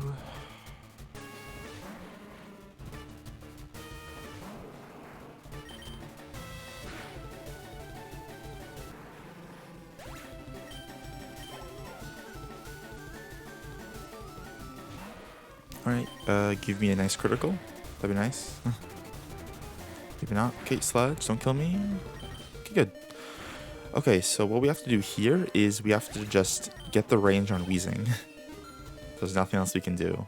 We could heal, but I mean, there's nothing we can really do because it's either going to be out of Torrent at that point if he doesn't hit us, and if he does hit us, then we're still within range to die to another Sludge, so it doesn't do anything. We would have to heal twice, so 68%. Nice, got it. Okay, that is perfectly fine. That was good. Okay, so now we have to go to the Warren's house. Yeah. If I died there, if I didn't get the range, I probably would have just used the revive instead of resetting. Yeah, you were wrong, 8-Ball. That was probably one of the best Kogas I've ever had.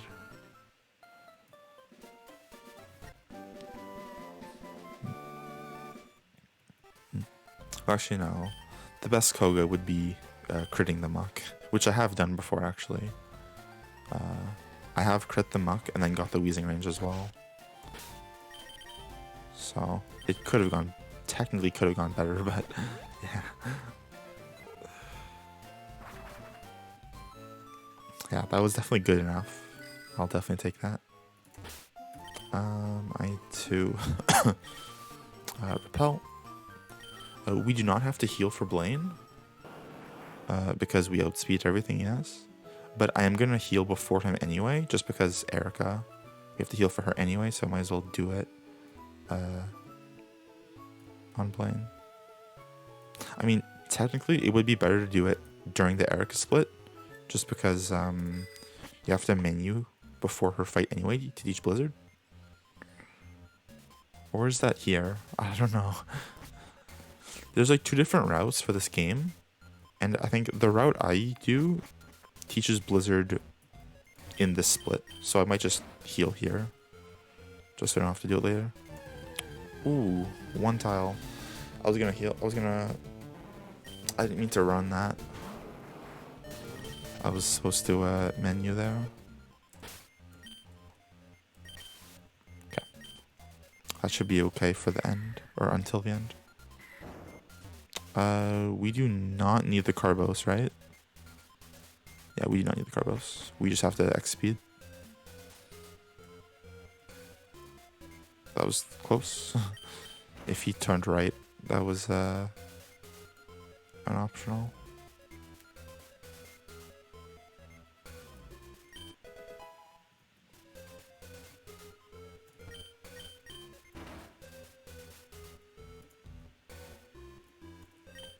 I might get an encounter here, because I took too many steps before.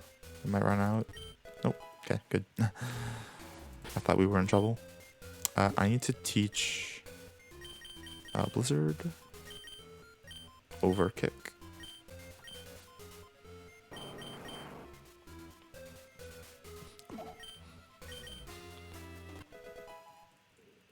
And then I also have to heal while I'm in the menu anyway. I'll heal once, because this is actually makes us perfectly safe to Giga Drain from Problem. All right, thank you for hanging around, Jamie. Have a good night. Have a good sleep, and we'll see you soon.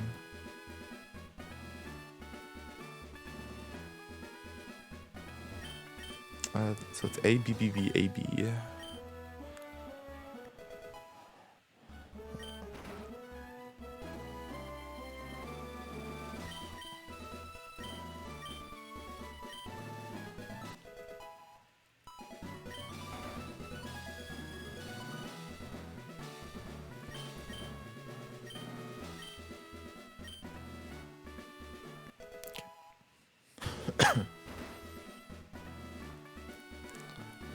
So it's A, B.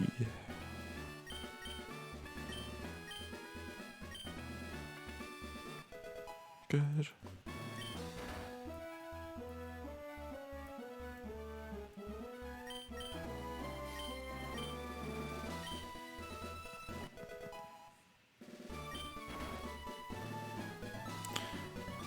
Something that I think would be really, really cool is if I had like an input viewer that like tracks like what like keys I'm pressing on the keyboard and have it like somewhere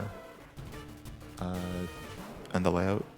I don't know where it would go because everything's like really crowded or cramped already, but I've seen other people have those, and it's really cool, you know, so that you can actually see like what they're actually doing. That might be a good idea, I guess. Also, Now that you say any percent blindfolded, I am 100% sure I saw yesterday someone doing just that. Someone like trying it. I don't know if it was this game or if it was like Pokemon Red and Blue. It was one of the two. But yeah, like they actually tried it. I didn't actually like I didn't click onto the stream, but I like saw like the thumbnail and everything. They were just sitting there with like a blindfold on.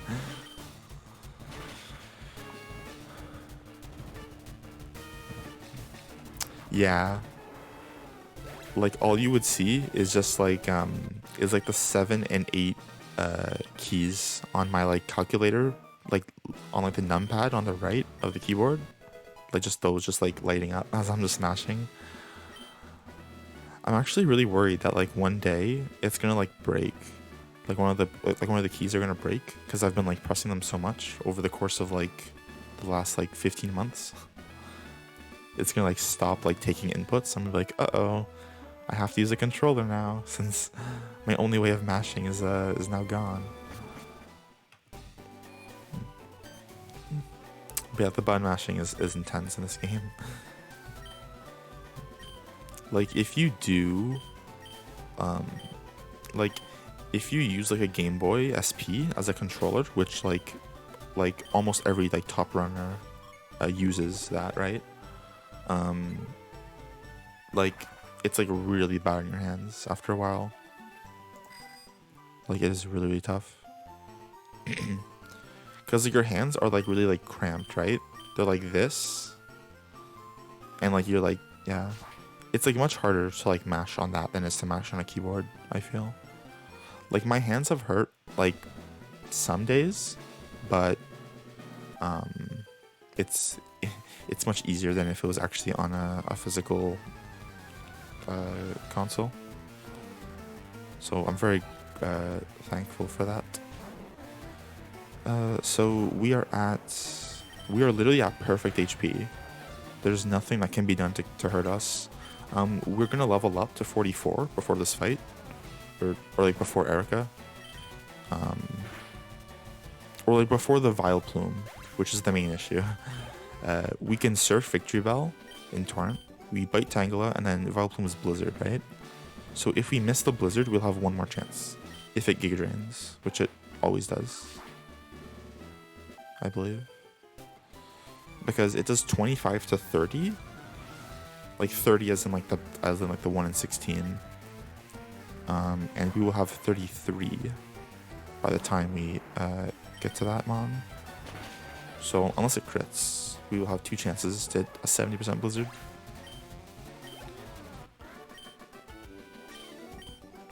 And then if we don't, then I guess we just reset. Or we revive. This is the last place that the revive really comes in handy, I think. There's no other place, because Giovanni, you can't die. Sabrina, you can't really die. And once you fight Verdian Rival, you can't really like revive and win the fight because you have to X special again, which means that like you're now low on X items, so the run just dies. So this is the last fight that you could actually use the revive on, realistically. And then like E4, you just like white out if you die, right? So oh, it's 32, not 33. Okay, that doesn't really change anything. But this is still perfect. This is still Torrent for Sabrina and Giovanni. So if we just don't level out of it, perfect. Yeah, then we're good.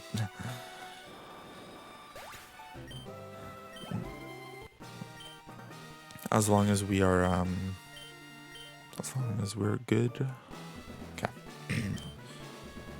So the last really scary part before the Elite Four is gonna be, what is it? I mean, Giovanni 2 can be scary. The rival fight's pretty simple, honestly. I don't think there's much chance for us to have any issues. We would have to get like crit like 3 times in a row. Or we would have to just miss the Blizzard on Venusaur. That's like the only real risk. So.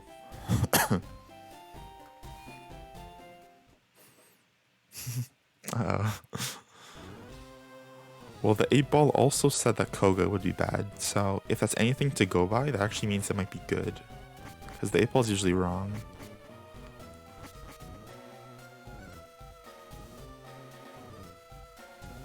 Good. Whatever the 8-ball says, just like reverse it. Just do the opposite. Oh, I was supposed to heal there. Uh-oh. I need to max elixir, like it says. I need to use no carbos. I need to heal. I think 82 is like good. That is enough to tank 2 wing attacks plus dragon rage.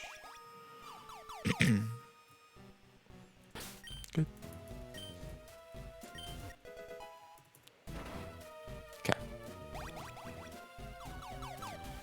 Do.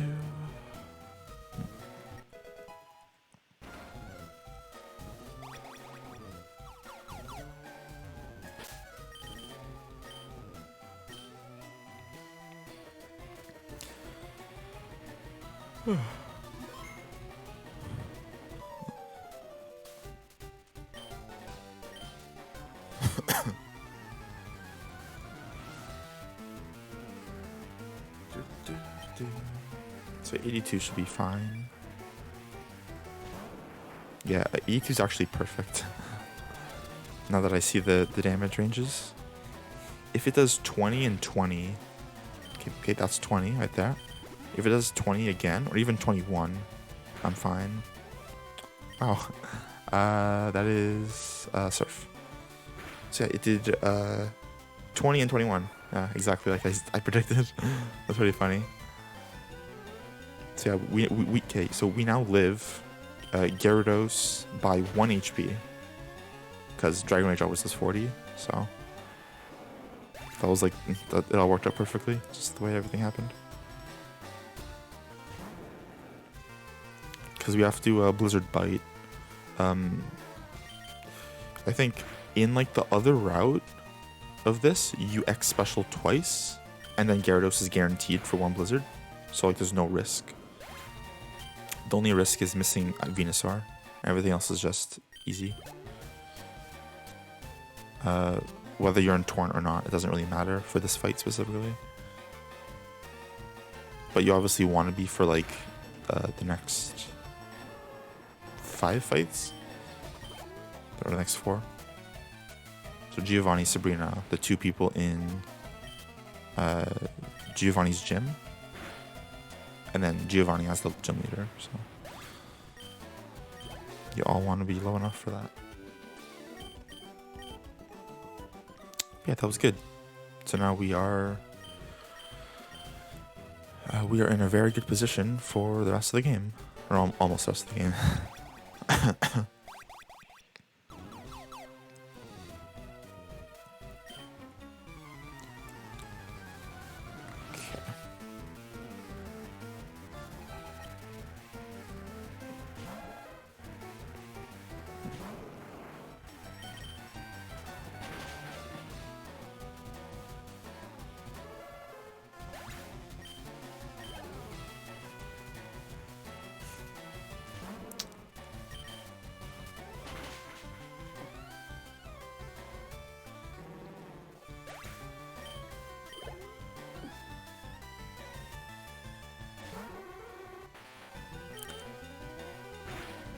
For some reason, I just thought back to that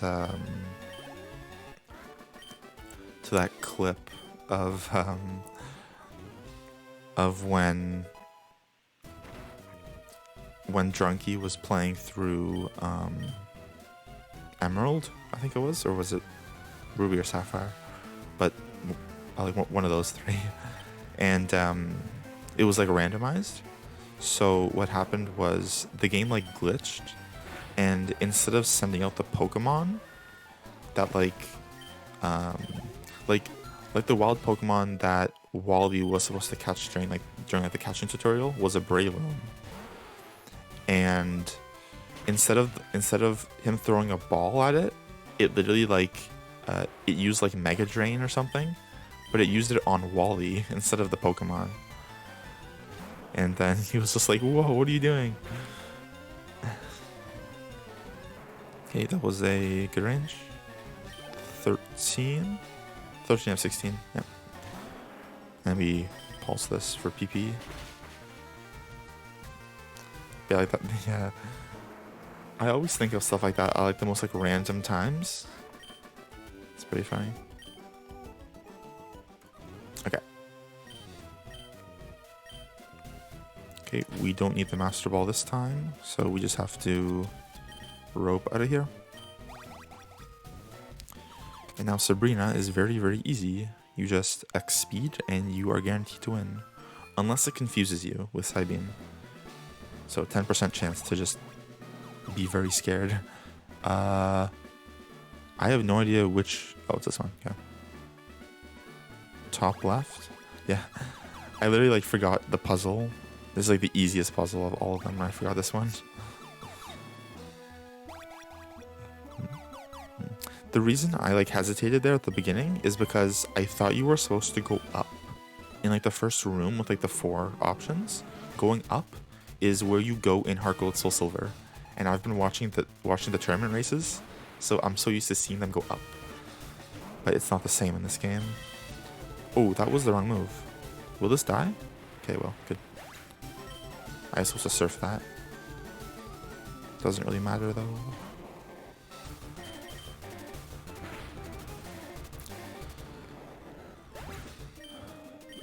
And like the thing about Sabrina's gym in Heart Gold Soul Silver is that you have there are 2 spinners you have to pass, so you can get seen by 2 optionals in the gym. Okay, perfect. But yeah, there are these old ladies that are like the trainers in there, and you have to like manipulate them. But like the way you do it in Gen 4 is different from Gen 3. Gen 3 is very easy. You just go into the bag and leave. But in Gen 4, you can't actually do that. It's like very like movement specific, and if you mess up the movement, you can get spotted. It's very, very scary. It's something that I'm gonna have to learn before I start doing Diamond Pro Platinum stuff. Skate rope. Okay.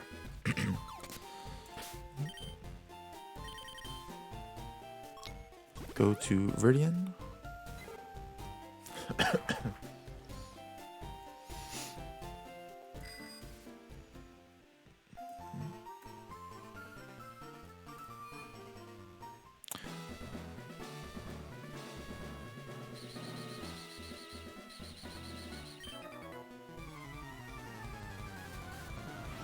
Okay, so time for the most boring split ever. Mash A and win. Also, I've learned a little while ago that these Machokes do not, there's a chance that they don't faint to Water Pulse Torrent. I could have sworn that they did, like, all the time. Like, there's no way they could live, but they do. like a very little bit of the time. And I've seen someone lose a run to it.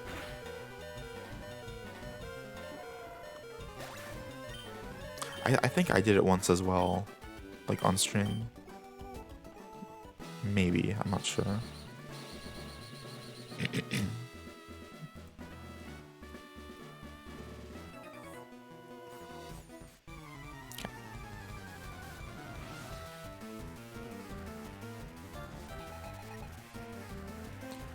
Do do.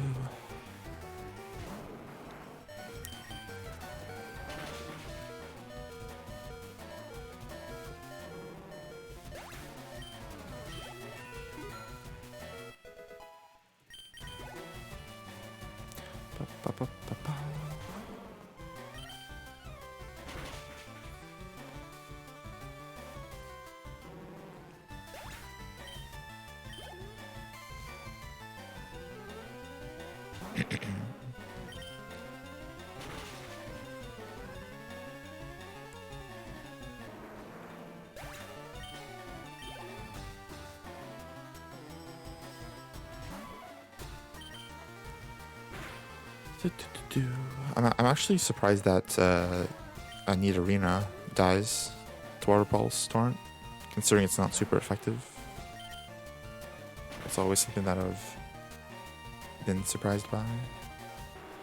And then Nido Queen obviously is, because it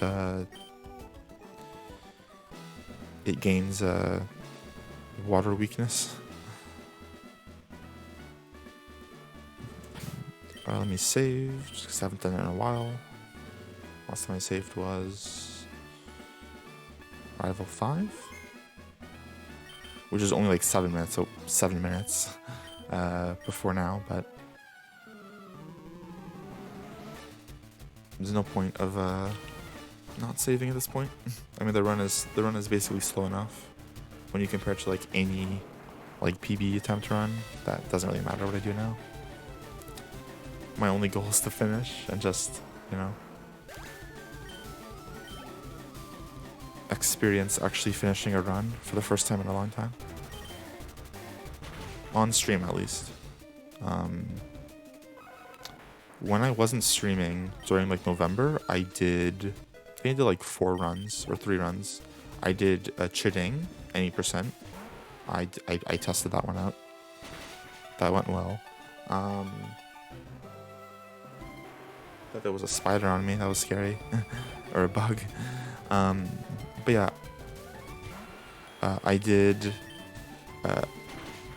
Chiding, I did Charmander any percent, and I did Charmander round 2. And then I did Squirtle any percent, Squirtle round 2, like usual.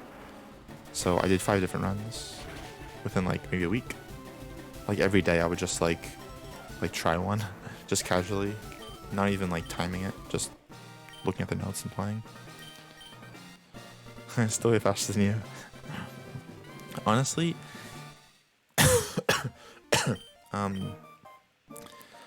pretty much anyone can become fast at this game as long as you're just willing to like learn it. Like there's not that much that like there's nothing in this game that is like people just don't have, right?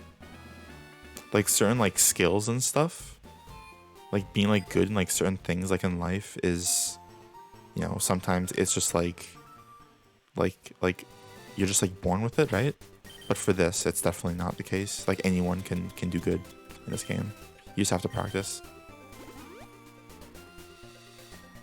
Like there's no barrier to entry. As long as you either have a computer or an actual GBA, you're fine.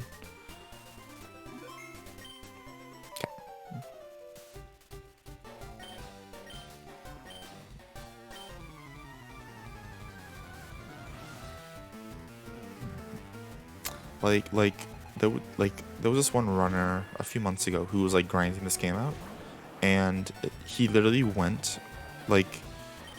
he went from like the first time ever running it to getting a 203 within like 2 weeks. It was very insane. Okay, that's all we need to do. Now we just win. Or try to win. If we miss Venusaur, I think we survive, right? We do survive, yes. The most it can ever do, even under like the worst stat combo, is 92. Which is a max roll, so 93 is, once again, exactly perfect HP. So funny. That's twice this run we've had like perfect HP for a specific scenario.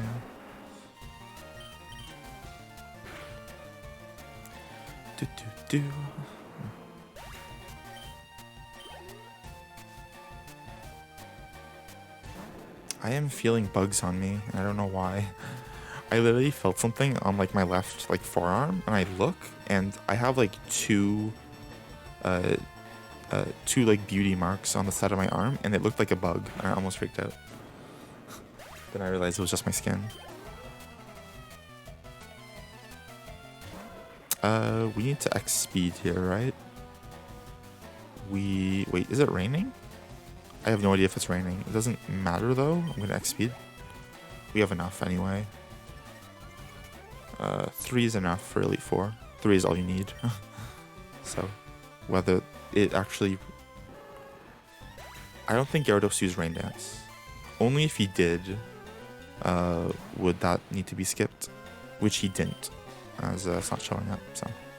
Yeah, that was the right play. Okay, so 51, and... time for Victory Road.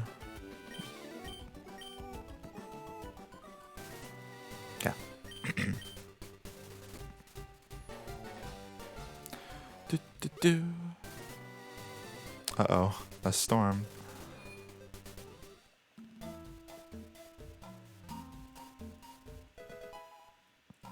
The last storm that...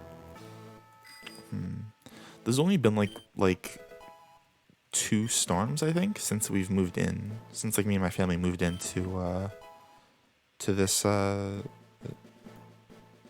this condo. And it was... They were all like over a month ago, both of them. Like we moved in August. August 2nd was our first actual time being here. And then August 3rd was our first full day. And since then we've only had 2. So it's been like 5 months or 4 months.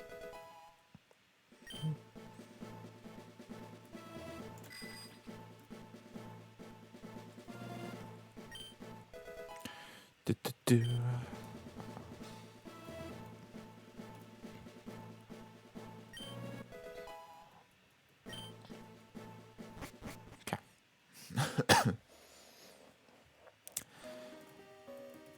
Oh, I did not teach strength. That's what I forgot to do. I need to teach that now.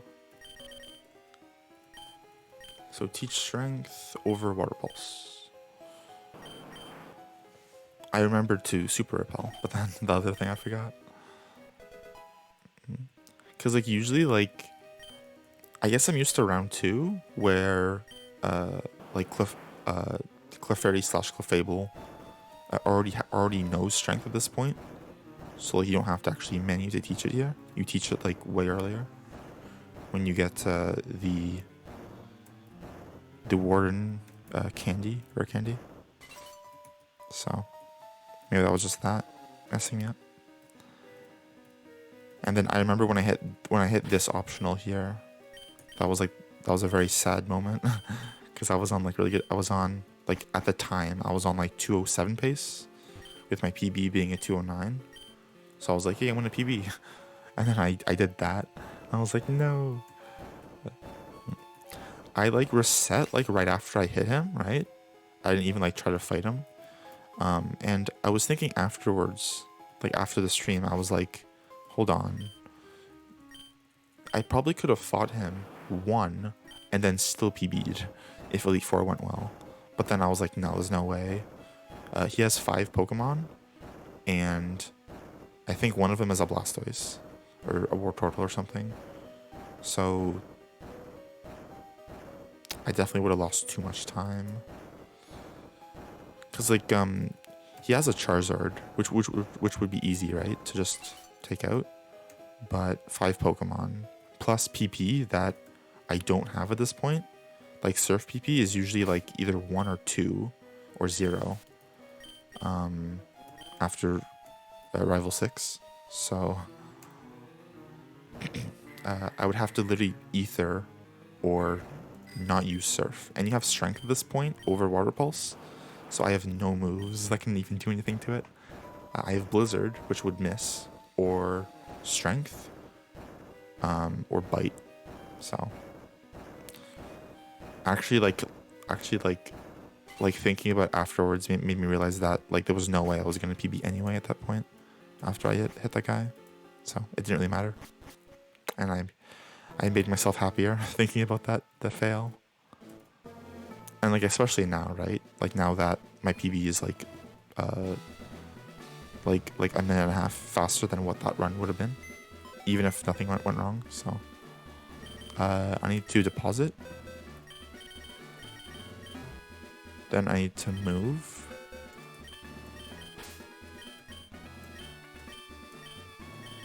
That probably was not the right way to do it, but I'll take it. Okay. Gotta buy max pro stores. Oh, that was funny timing. I thought I was talking to like the counter when it was the repel wearing out. Okay. So entering the Elite Four on 158.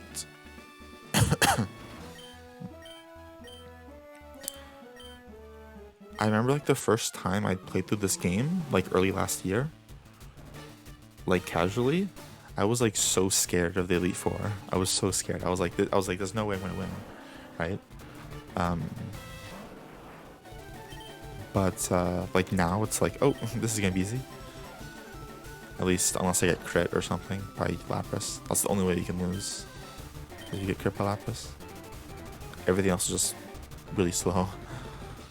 Like hail. Or getting frozen by Ice Beam. That's really bad because then you have to take an extra turn to full restore. And then they can heal, and then they can hail again if they hailed on the first turn. Because hail lasts 4 turns, I think. No, it lasts 5 turns. And you have to take 6 if you have to heal as well. So there's always a chance that they can get double hail, which is very sad. Okay, I think that was 4. That was 4, yes. Okay, Bite. Or Bite Surf. That was a really good roll. I'm not sure if I used 5 here. I may have used 5 X specials, because that was more damage than it should be doing. Maybe that was just like a really good roll. I don't know.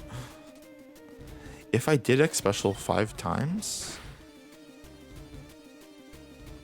I won't run out of items before the end, but Lapras is going to be very weird. Lapras might get into heal range after biting it twice. Or maybe it'll just knock it out after 2, which wouldn't be an issue anyway. I'm pretty sure it was only 4 though, because if I did 5, the hail would have ran out before Dugong fainted, and it didn't. So I think I did 4, and it was just a really high roll, like higher than I've ever seen before on that.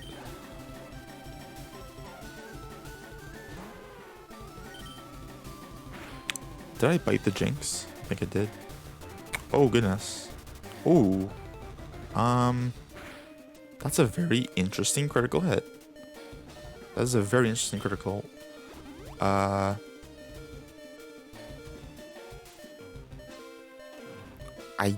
definitely used 5. That's not normal.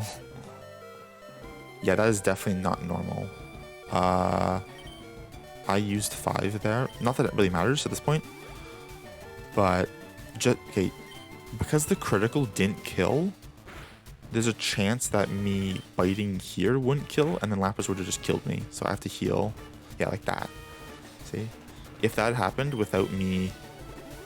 Oh, you have 2? Okay, this is really bad. I thought you only had 1 for some reason.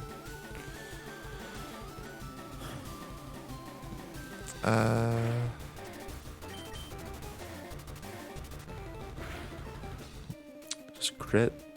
That's barely enough as well. It's really scary. I need to strength. I need to strength and then bite again. Or it has to crit. If I didn't crit, that would be just perfectly fine. Okay, it doesn't matter. It's fine. She doesn't have more than 2. 2 crits in a row. That is cool. Okay, so that was really slow because I did 5 X specials. I definitely did 5. Oh, that makes sense. That makes sense as to why the hail didn't run out, because it hailed turn 2, not turn 1. It only runs out if it hails turn 1 before Dugong faints, which makes sense. What's my HP? 37. I need to super. And then potion, I think is... the right call. If I heal to full, I'm probably not going to get Torrent when I need it. So I have to be mid HP, which requires you to be like 100 or something. So I need to do this.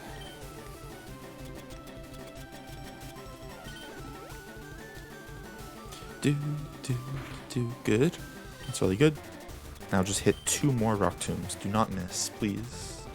Okay, that's much scarier. That also works. Rock tomb. Hit. Perfect. That is perfect. Yep, that's really good. That is very good. Because we do not die to Mach Punch. Actually, there is a chance we could die. It's a 1 in 16. If it even uses it, and it doesn't, so that's fine. And then this is also really good HP for Gengar, because Gengar can do 30 to 36, and we will have 36 HP after leveling up from the final Onyx or Machamp. So that's fine. Once again, no worries there. All we have to do is make sure that we don't die to Gengar. Our HP's fine for Torrent, but we need to make sure we don't faint. Okay.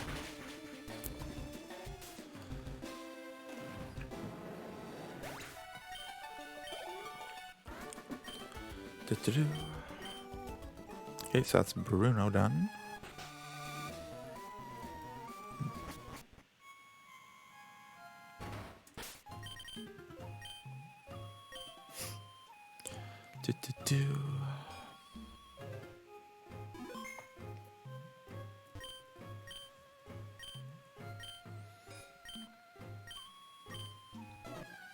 Stretch. Stretch my arms.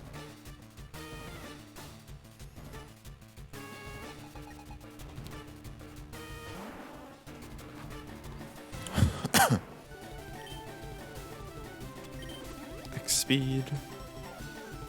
Good.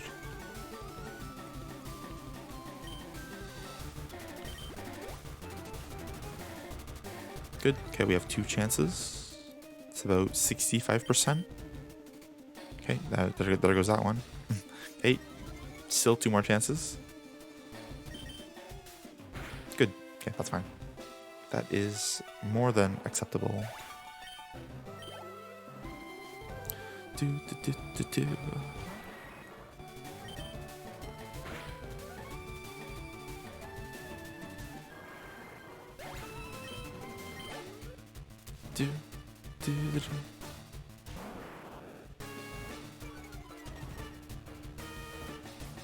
I assume this is gonna be like a 216 or something to finish, provided we don't die to either of the next 2 fights, or like a 214 or 15, maybe. I'm not sure how long the next 2 are supposed to take. I know Champion's like 3.5 minutes or something, or 3 minutes. Thank you for the good luck.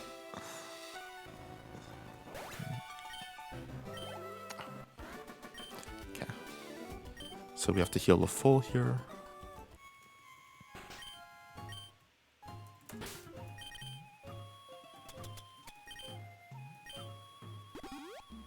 Okay.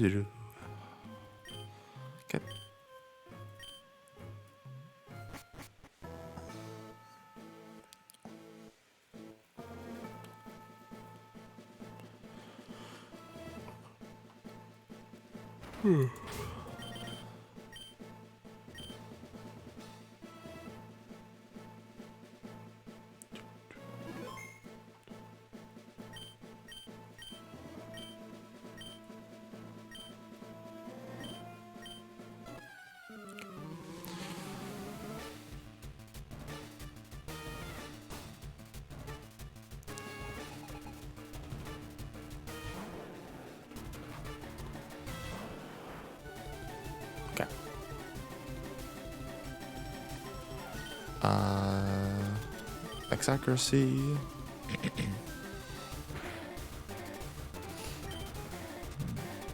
X special. 84 is definitely within range to die to Hyper Beam, so I have to heal.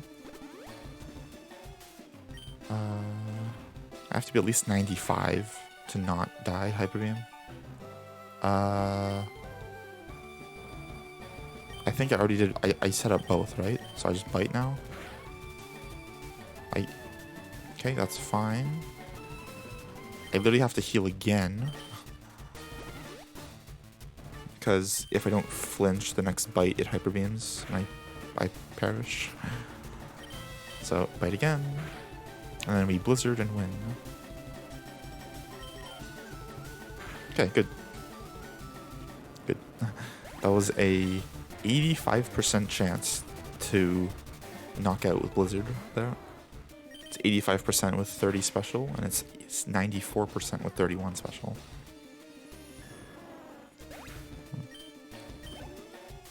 Like the lance that you do like this during round 2 is guaranteed. Like the Gyarados is guaranteed to faint to 2 bites in a blizzard. Because you're 1 level higher. So you have more power. You're usually 55 by this point, not 54. Just because of like the extra couple trainers you have to fight on the Sevi Islands. So round 2 is much safer than this.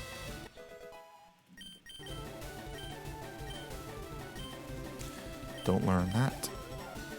And now we just have Aerodactyl, which can kill us if it crits. Good. I guess I think it can kill us, right? Ancient Power. It doesn't say what it does on the chart here, but I'm pretty sure crit would kill. From where we were at, we were like 84, and we had 42 at the end, or something. Okay, let's full restore. So I need to full restore and then elixir. So pretty easy.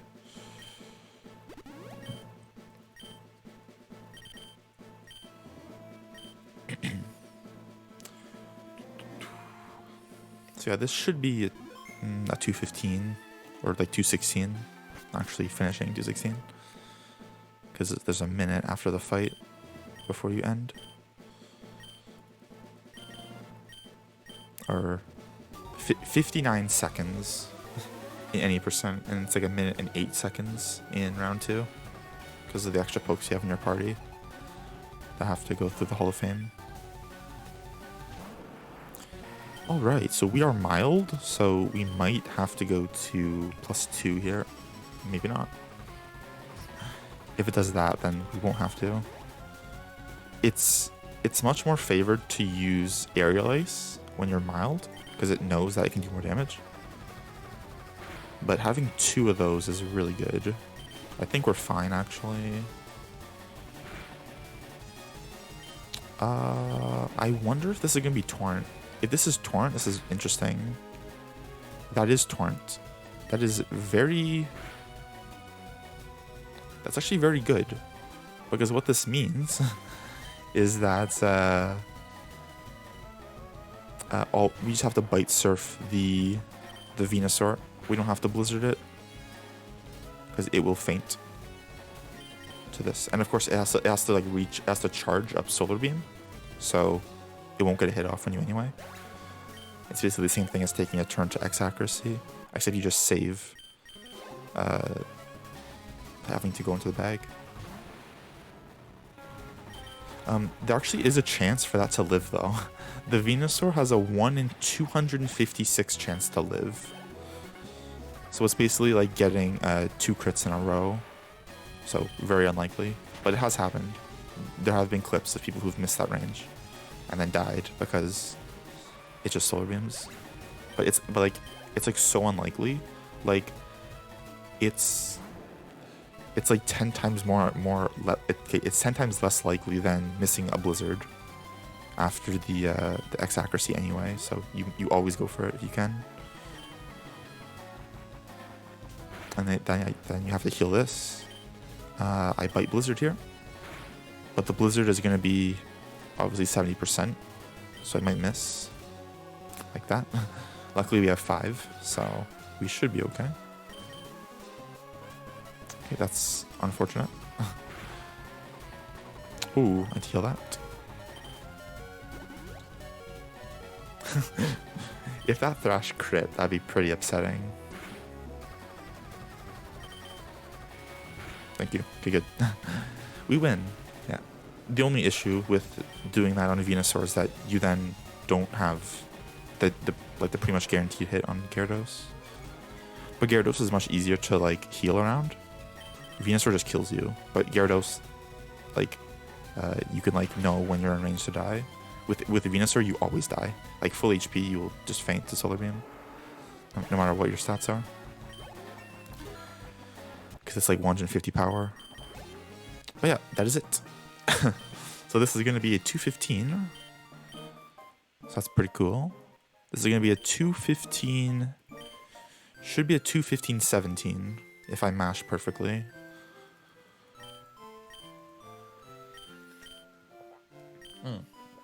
That was good though. That was good for my first streamed run since June. My first like full streamed run since pretty much June, I think. Is it? Or did I do other runs after?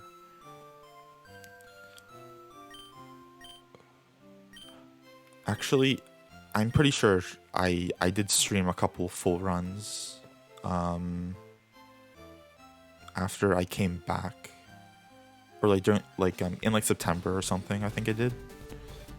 But either way, first run in a while, at least. So I'll take it. It's very, very fun to do. This was obviously like me playing like as safe as I possibly can be. There's just no way I could play any safer, but that was really fun. Either way, I'll take it. Thank you. Yay. So yeah, last night I was just like I should probably start doing runs again, even if like it's just like these where like I'm just playing safe, not really caring about the final time, just aiming to actually finish the run, which is sort of like my new goal with speedrunning in general now. It's not really to like it has nothing to do about the actual time anymore. Like me like grinding a category is probably not going to happen anymore. It's probably going to just be me doing a lot of different categories, like once or twice, having fun with it and moving on. Like, because like grinding out like a specific game or category, it seems really fun when like you see people like getting record or anything. Like that moment is great, but then you realize that like it took them like 5,000 resets to get to that point, and it's like, is it even worth that? like even if I were to world record, is it even worth all the time I'm spending in like the lab, or like getting angry at dying to like bridge rival or something? Like it doesn't seem really worth it to me anymore, right? So I've sort of just like changed the approach, you know, and I'm just gonna be, you know, trying to just, you know, just seeing different games at this point instead of just Fire LeafGreen, because I've played this, I've like only ran this for 15 months at this point, obviously with like breaks, but this has pretty much been the only game I've played in any capacity, on stream at least, for like 15 months since I began September of last year. So I think what I'll do is tomorrow I'm probably gonna do a round 2 run in the same format as this, with the aim of just saying I did it, just like you know, complete it, experience it all, and then you know, I'll move on to other games probably. Well, no, after round 2 I'll do some of like the alt main runs. So like Chiding, I'll do like a Charmander run so you can see that. I'll do a Bulbasaur run so you can see that. And then after like I've exhausted like every single route that I know exists for this game, then I'll move on, which will probably be in like a week. There's only like 5 or 6 different routes I want to do, and I'll probably be on every day to do like just one run. So yeah. And yeah, it's always very nice to see the credits. It's very, very relaxing.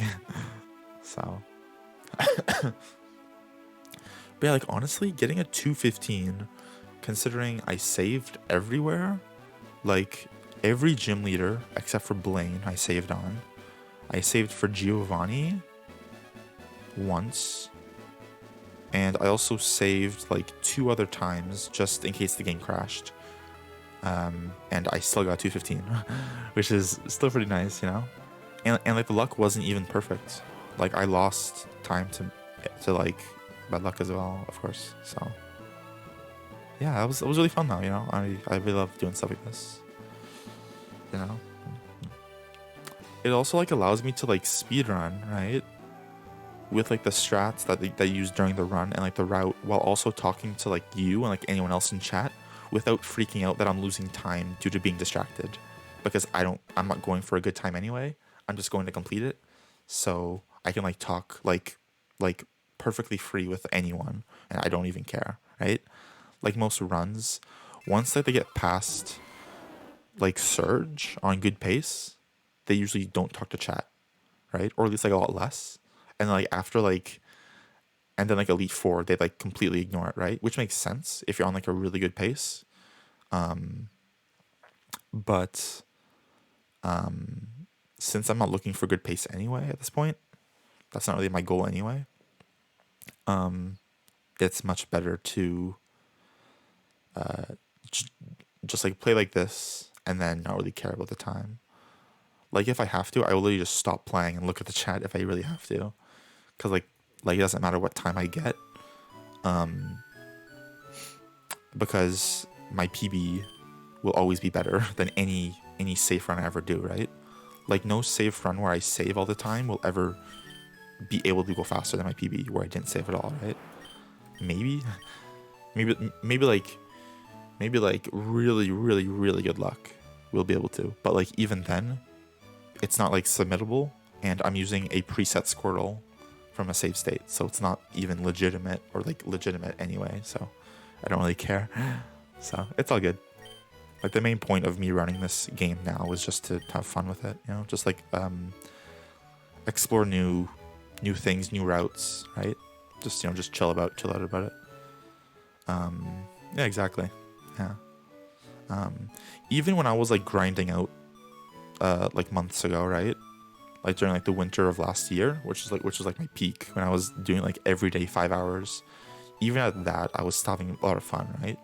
I didn't really care if I lost a run. Like out of all the runs that I've lost, out of my probably like 100, 200 runs, I've actually gone past like the manip. Out of all of those, I've only gotten angry at losing like 2 of them. And one of them was when I forgot to elixir on champion, on really good pace, on PB pace, and I died. I was really pissed about that for a little while after. And the other one was when I hit a spinner when I was almost at Bill, and I was really upset at myself for that. I was really frustrated. But aside from that, I've had no issues with running this game, which is really good considering a lot of speedrunners, well, not like a lot, but like I've seen a lot of clips of different runners getting really mad. But yeah, thankfully that's not me at the moment.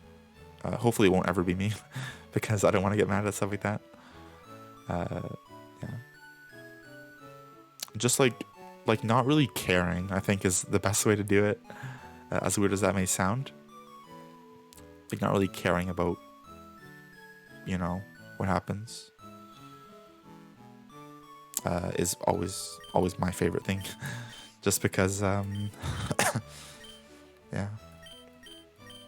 because like there's no way that you can, you know, really have any issues that way. Yeah. Oh, I gotta stretch. I'm not used to like doing like I'm not used to like when like shiny hunting, it's not like as like intensive on like my arms, like me having like stretch and stuff. I usually don't have the stretch during shiny hunting, but for some reason during runs, there's many more like inputs you have to do, I guess, aside from just mashing A reset, mashing A reset. So it's I guess it gets my arms a little bit more sore, but it's always a nice, it's always good, I guess, that you're sore at the end, right? Because it means that you worked hard or you tried. So it's all right. Yeah, exactly. Yeah. Yeah, like when like you're like getting angry or something every time like you like get bad luck or something. Um yeah. Like you can just be like if I like ever had like a day where I was really really angry at the game and I was like, why is this happening? I would just be like, why am I even like running this game if I'm getting angry, right? Like the whole point of running the game is to enjoy the process of running the game, right? For like weeks or months or whatever. If you're getting frustrated, then there's no point of even trying, right?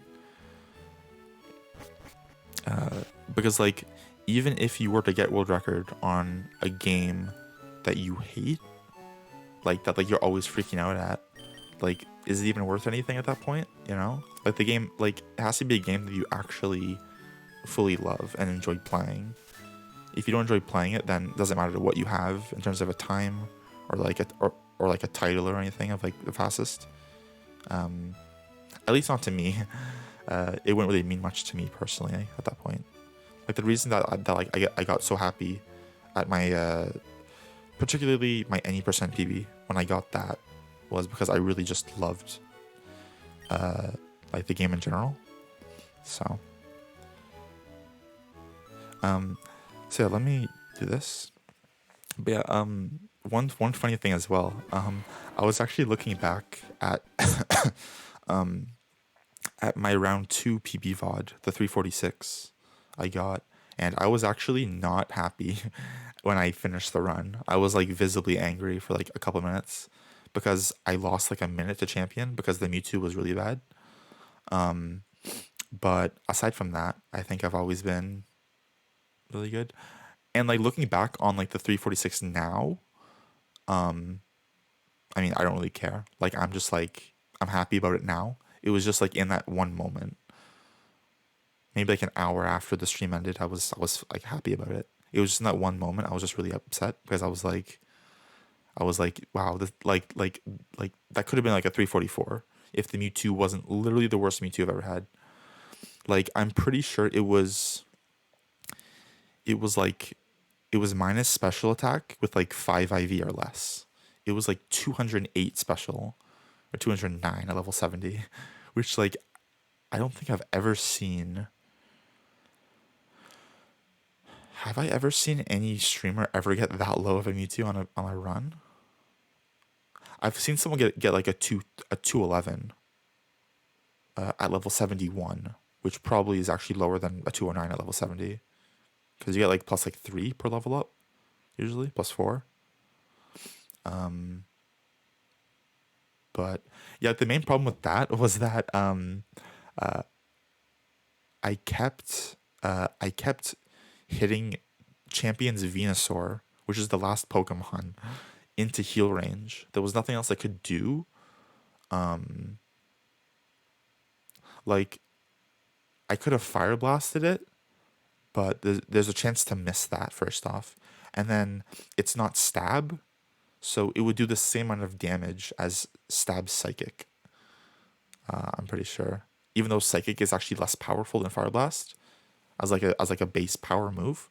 I think psychic is like 90 and fire blast is 120, but stab is worth 50%, and 50% of 90 is 30.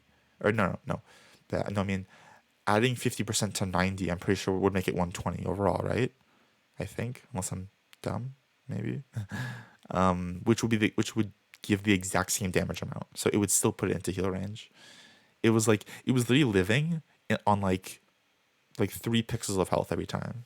It was just too little. Even with the extra candy that I used on it to give it 1 extra level before the fight that I wouldn't normally have, which is the only reason why I lost time was because of that Venusaur. I lost like a minute, so it could have been a 45 or even a high 44. But at the end of the day, I mean, it was a great run. Aside from that, so I don't really care. Like the game is gonna give and take. Good luck, right? It's not always gonna be perfect. Like there's no perfect run. So yeah. But yeah, that's pretty much all I wanted to say before I got off. Let me do this. Let me save that. Okay. So yeah. So yeah. I'm gonna get off. I I hope today was good. I had fun today. So yeah, we'll see how it goes tomorrow. Tomorrow I'm gonna be getting on probably a bit earlier, probably at 12:30 instead of 1, just because I have to do round 2 tomorrow. So I won't be getting off. Like if I start round 2 at 1 p.m. like I did this stream today, I'll finish at 5. If I get 4 hour time, probably over 4 hours just because I'm rusty. So like 4 hours 10 maybe, 4 hours 5.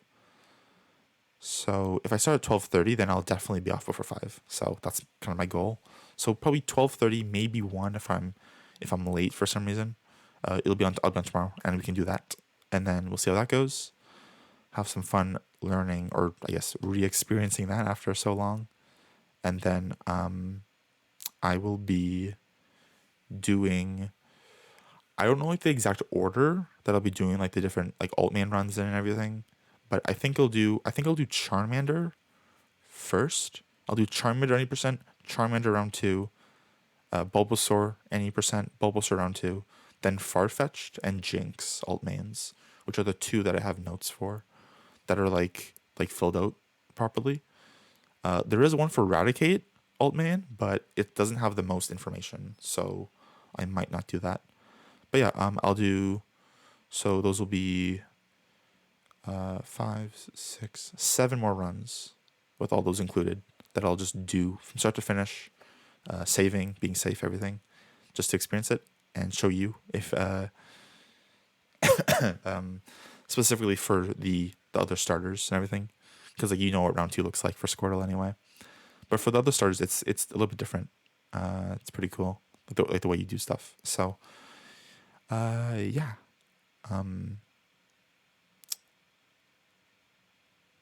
Yeah, I will be getting off now. So yeah, thank you for being here today, and I will see you tomorrow.